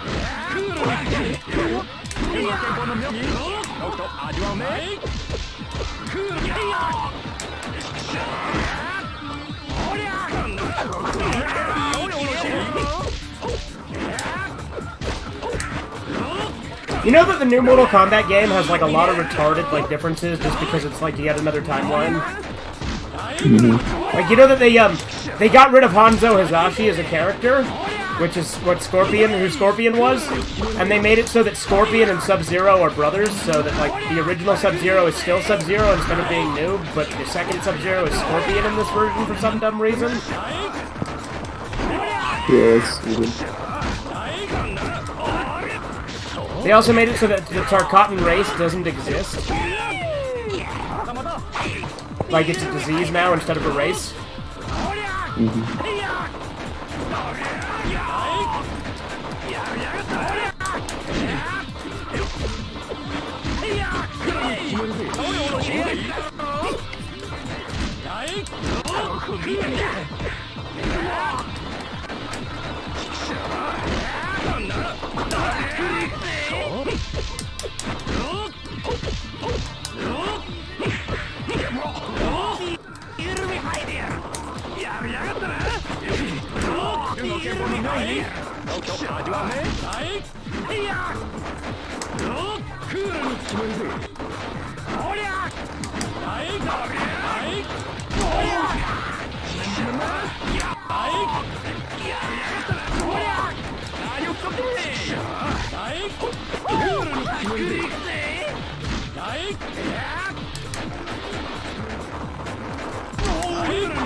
Fuck this! God damn it!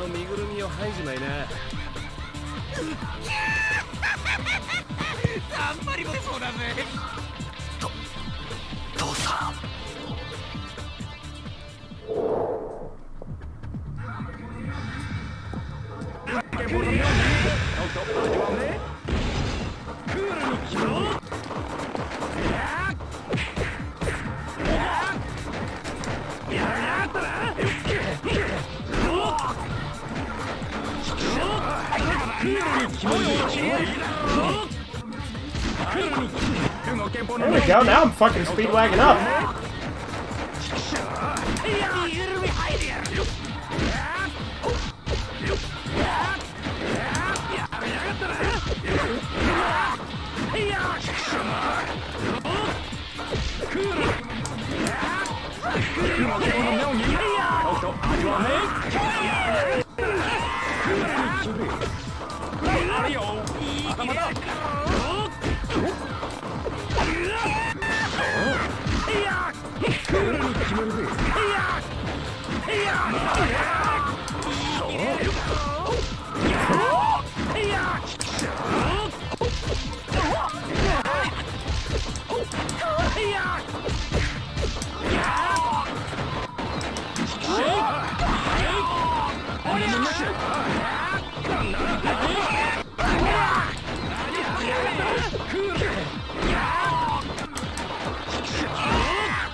Alright, speedwagon's down.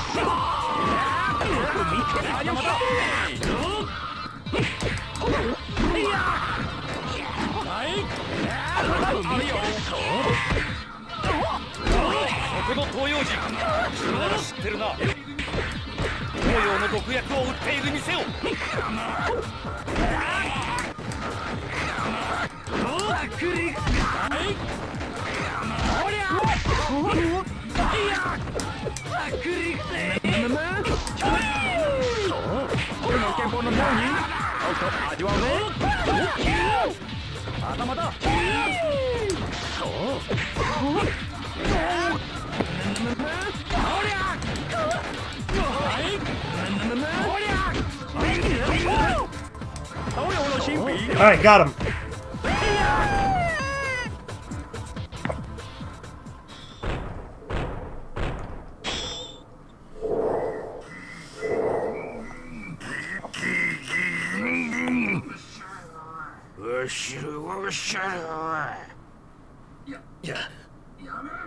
Yeah, he's like, don't fight him.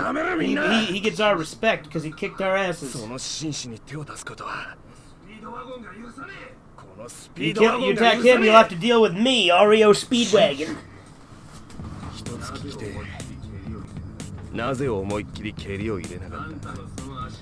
I'm gonna go take a piss, I'll be right back. 俺の顔をめちゃめちゃにできたはずなのによ。僕は父のためにここに来た。だから蹴る瞬間、君にも父や母や兄弟がいるはずだと思った。君の父親が悲しむことはしたくない。こいつマジにこんなこと言ってんのか。限りなく甘っちょろいやつだぜ。しかし仲間も大した怪我じゃない。なるほどな。外見や服装だけじゃねえ、正真正銘の紳士ってわけか。こいつは精神的にも貴族だ。気に入ったぜ。あんたの名前を聞かせてくれ。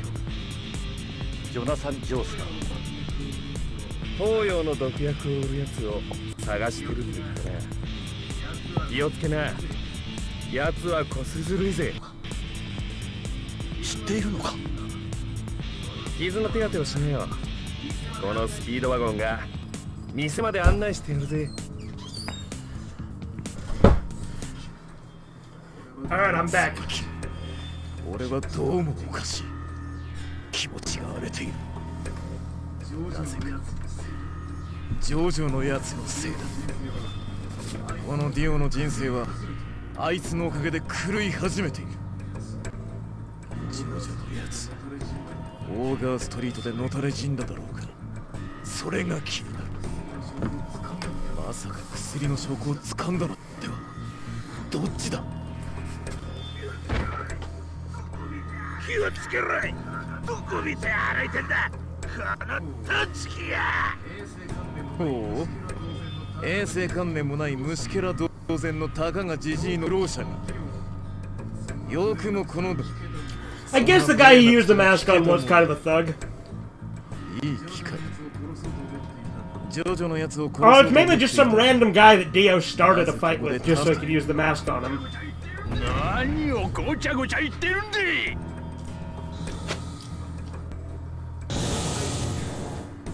人体実験。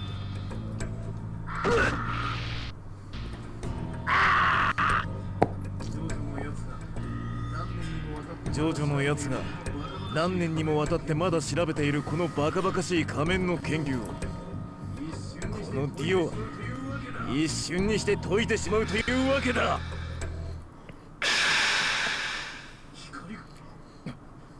光が、この光は一体。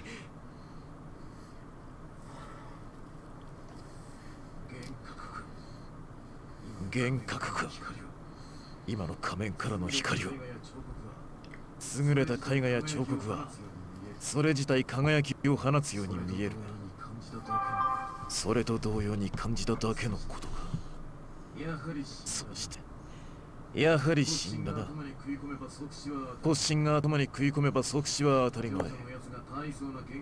ジョジョのやつが大層な研究記録を残しているから、ちょいと奇妙な機体がこの仮面にあったが、何のことはない。ただの拷問殺人道具よ。こ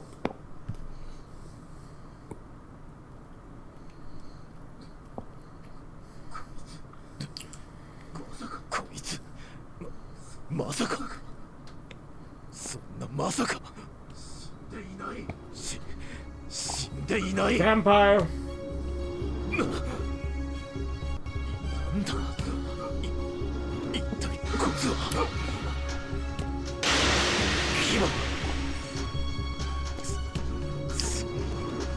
ジョジョの仮面の研究ノートに書かれていた。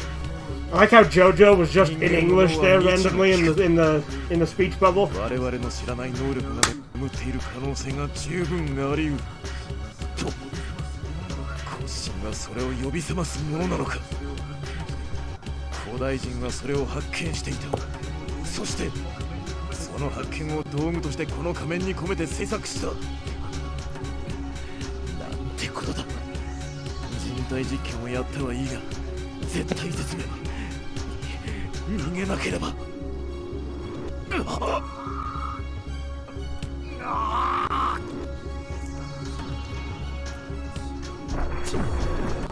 血が吸い取られる。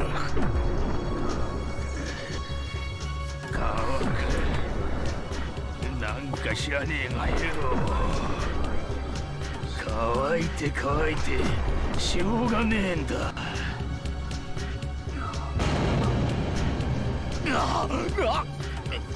今までこいつ老いぼれのじじいだった。だが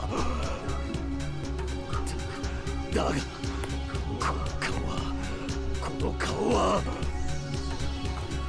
どう見ても20代。若返っている。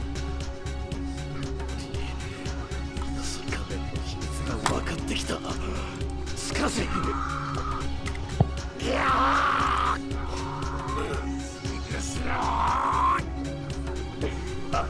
陽が最後に見るものだなんて嫌だ。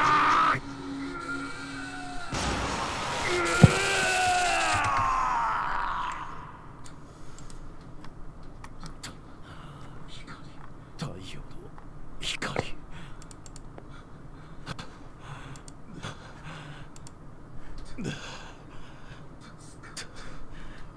助かった。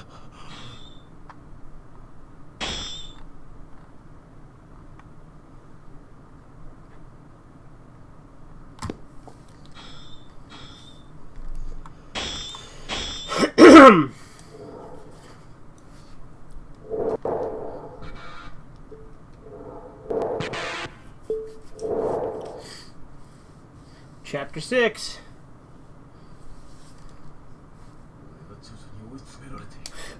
俺は徐々に追い詰められている。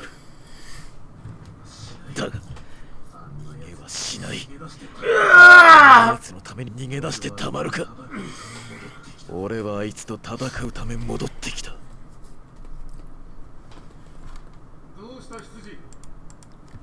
どうした羊。なぜ邸内の明かりを消している。ジョジョ、帰ってたのか。ロンドンから。解毒剤は手に入れ、さっき父さんに飲ませたばかりだ。つまり証拠をつかんだということだよ。ディオ、僕は気が重い。仲が良かったとは言えないが、兄弟同然に育った君をこれから警察に突き出さなくてはいけないなんて残念だよ、ディオ。本当分かってもらえないかもしれないが、これは本心だよ、ディ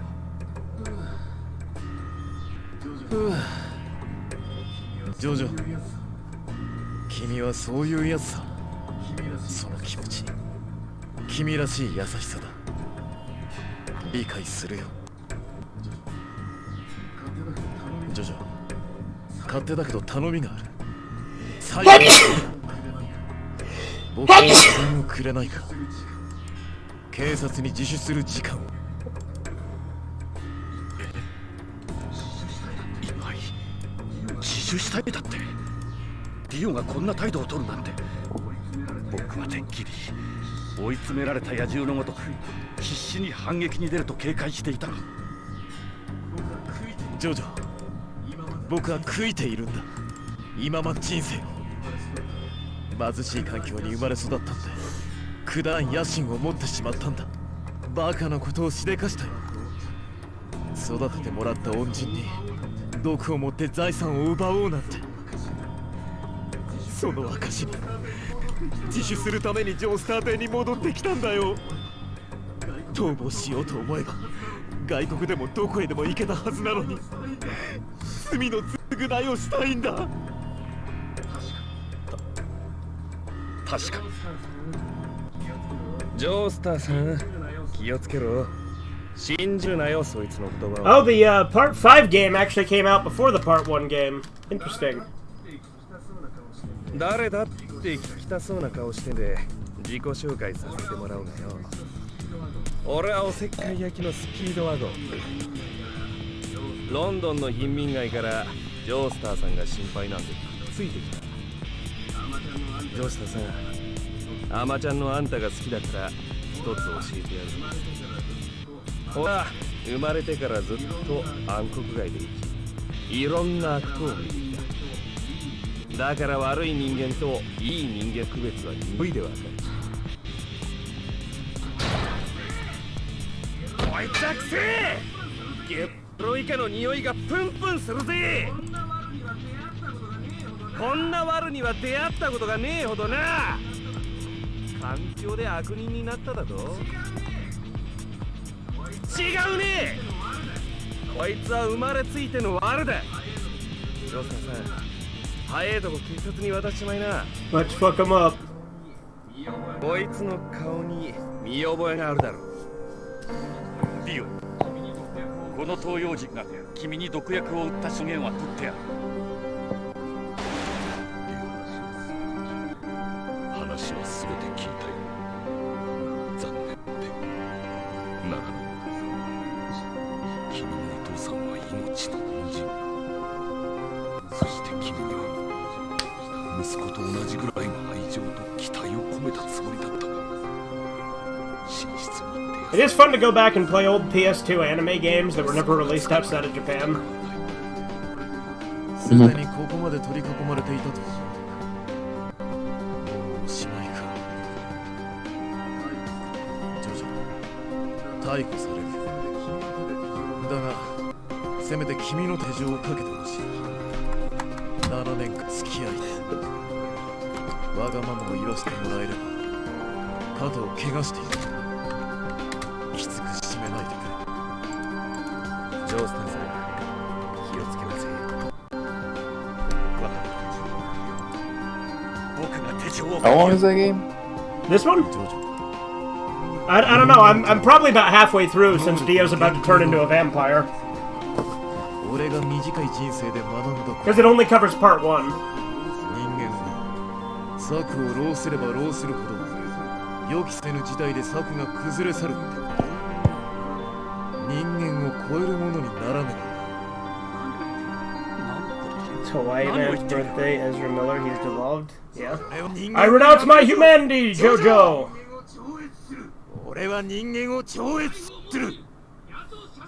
ナイフを持っている。 I remember I commented that on a video because there was this JoJo YouTuber I used to watch called like I forget what it was called, like X something, right? And like he did like this video right after George Floyd died called like Believe in Humanity and talking about how everyone needs to come together and shit. And then he like talked about how JoJo was all about humanity and shit, and like it was really cringe. And so then I just commented, "I reject my humanity, JoJo," which is a Dio quote. Mm-hmm.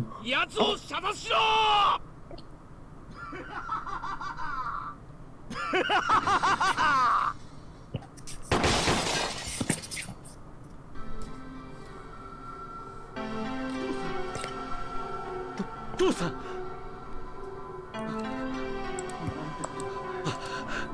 なんてことだ。ナイフなんて普通なら避けられたのに。ディオが僕の研究していた石仮面をなぜか持っていたから、それに気を取られ驚いて。父さん、やっと元気を取り戻したばかりなのに、僕の身代わりに。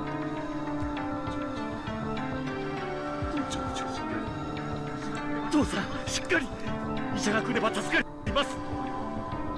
ジョージョ、ディオを恨まないで。私が悪かったのだ。実の息子ゆえにお前を厳しく教育したけれど、ディオの気持ちからするとかえって不平等に感じたのかもしれん。それが彼をこのようなことに仕向けたのだ。ディオはブランド氏のそばに。 Ezra Miller went on a rampage in Hawaii. Oh, you deleted it. Okay. 悪くないぞ、ジョジョ。息子の腕の中で死んでいくという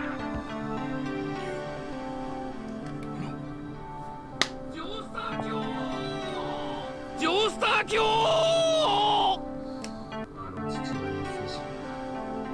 あの父の精神は息子のジョナサン・ジョースタンが立派に受け継いでいる。それは彼の強い意志と誇りとない未来となるだろうぜ。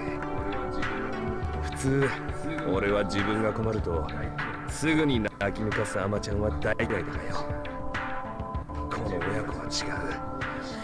自分たちのしたことを後悔しない最高の大アマちゃんだぜ。 And now he's gone. 死体がリオ・ブランドンの死体がない。フリーなんだこいつは。生き返っている。 Ezra Miller rampaged on Hawaii and had no consequences. Like a dream where you realize the dream and go around killing and boning. Once he realizes there's no consequences, he's gonna go all out. Yeah? Jojo. Is he gonna say, goodbye, Jojo, like he does in the anime? Because I fucking love that, how he just says it in English.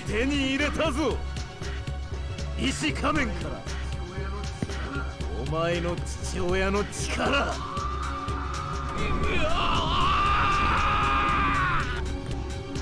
え？うりゃ！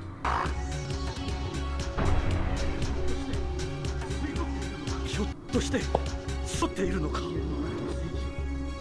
人間の中の正気を。 Pretty sure in the anime he just stabs George Joestar instead of draining him.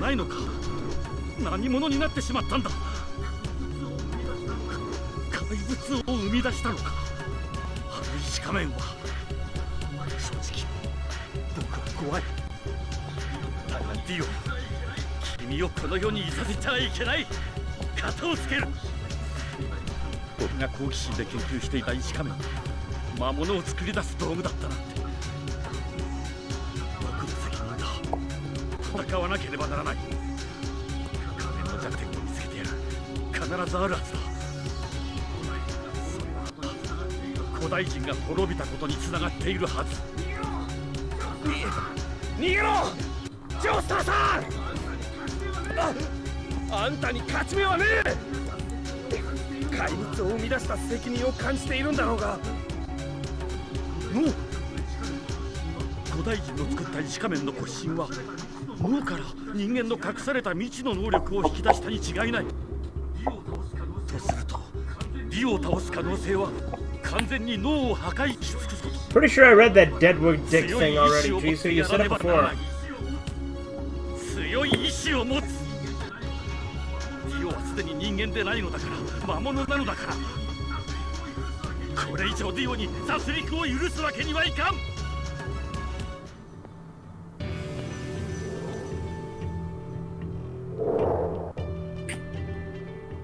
Is the mansion on fire now? No, I guess not yet.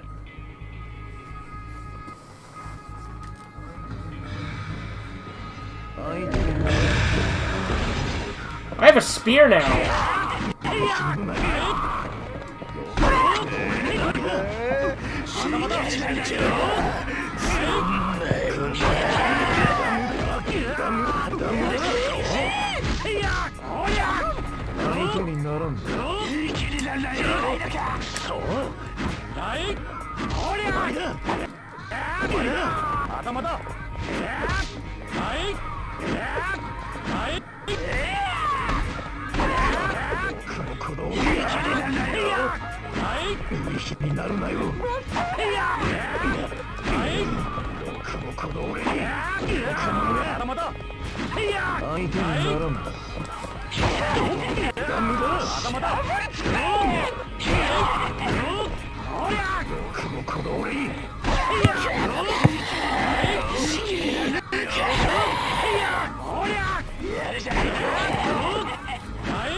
Oh, the zombies keep getting back up. That's kind of cool. I mean, it's annoying, but, you know, it makes sense.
The spear definitely gives me more range.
I'm about to run out of time.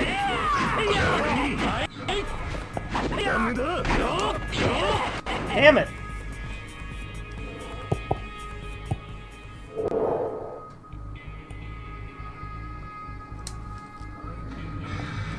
Alright, this time I'll just focus on Dio. Because wasting my time with the zombies fucked me over.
The hell? I just have to have all three of them down?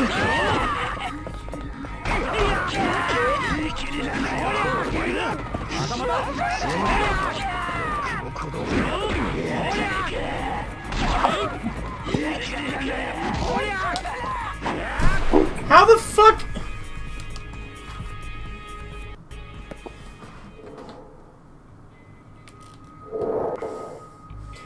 Okay, so I need all three of them down, I guess. I don't fucking know.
I honestly have no idea what the fuck I'm supposed to do here.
So we're supposed to kill the zombies.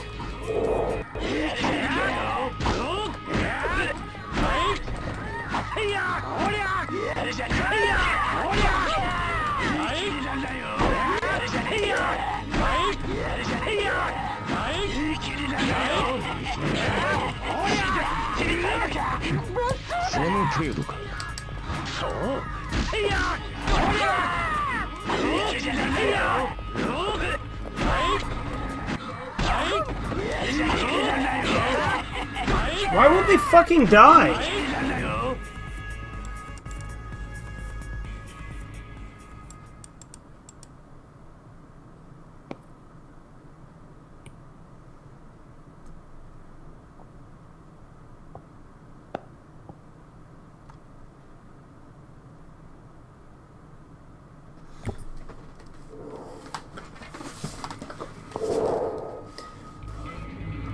Okay, so I'm supposed to avoid Dio while comboing the zombie cops.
Jojo.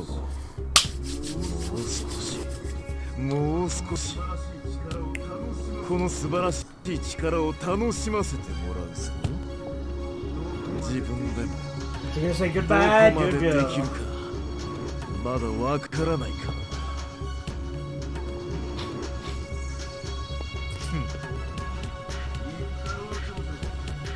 言ったろうジョジョ。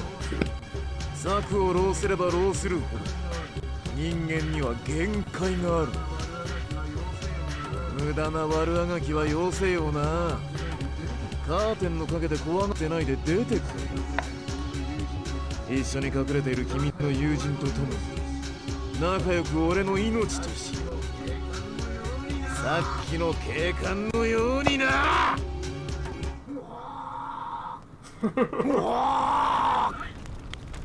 策ではない、勇気だ。邪悪な心に化け物の力を持つ魔物。Menacing. やったぞ。奴は焼けている。He's a flamer. ディオは打撃を受けている。確かに皮膚を焼かれている。しかし確かに焼けている。だが焼けながらも皮膚の組織が素早く次々と再生しているんだ。体に弾丸を打ち込んでも傷が治る理由はこれか。この火では倒せない。体を燃やしながらも攻撃してくる。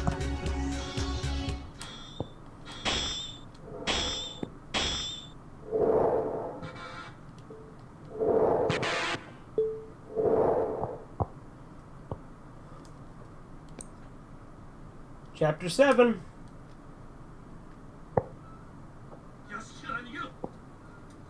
屋敷から逃げろ。スピードワゴン、君はもともと無関係の人間だ。ジョースターさん、何を考えてんだ。一体あんた。上がってくるんだ、ディオ。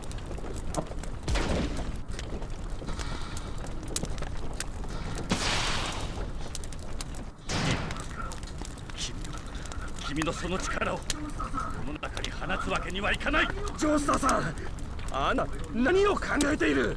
この俺を逃がそうと脱出不可能な会場へ行ったのか。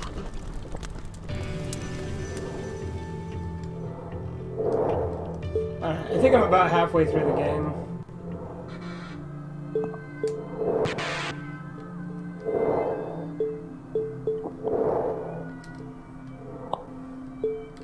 Yep, I'm still okay.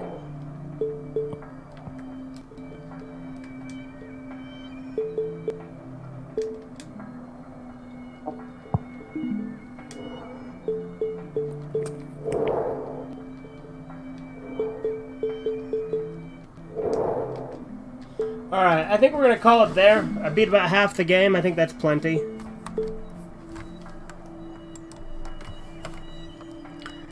I did actually end up looking up a guide for that last fight to figure out what the hell I had to do, so.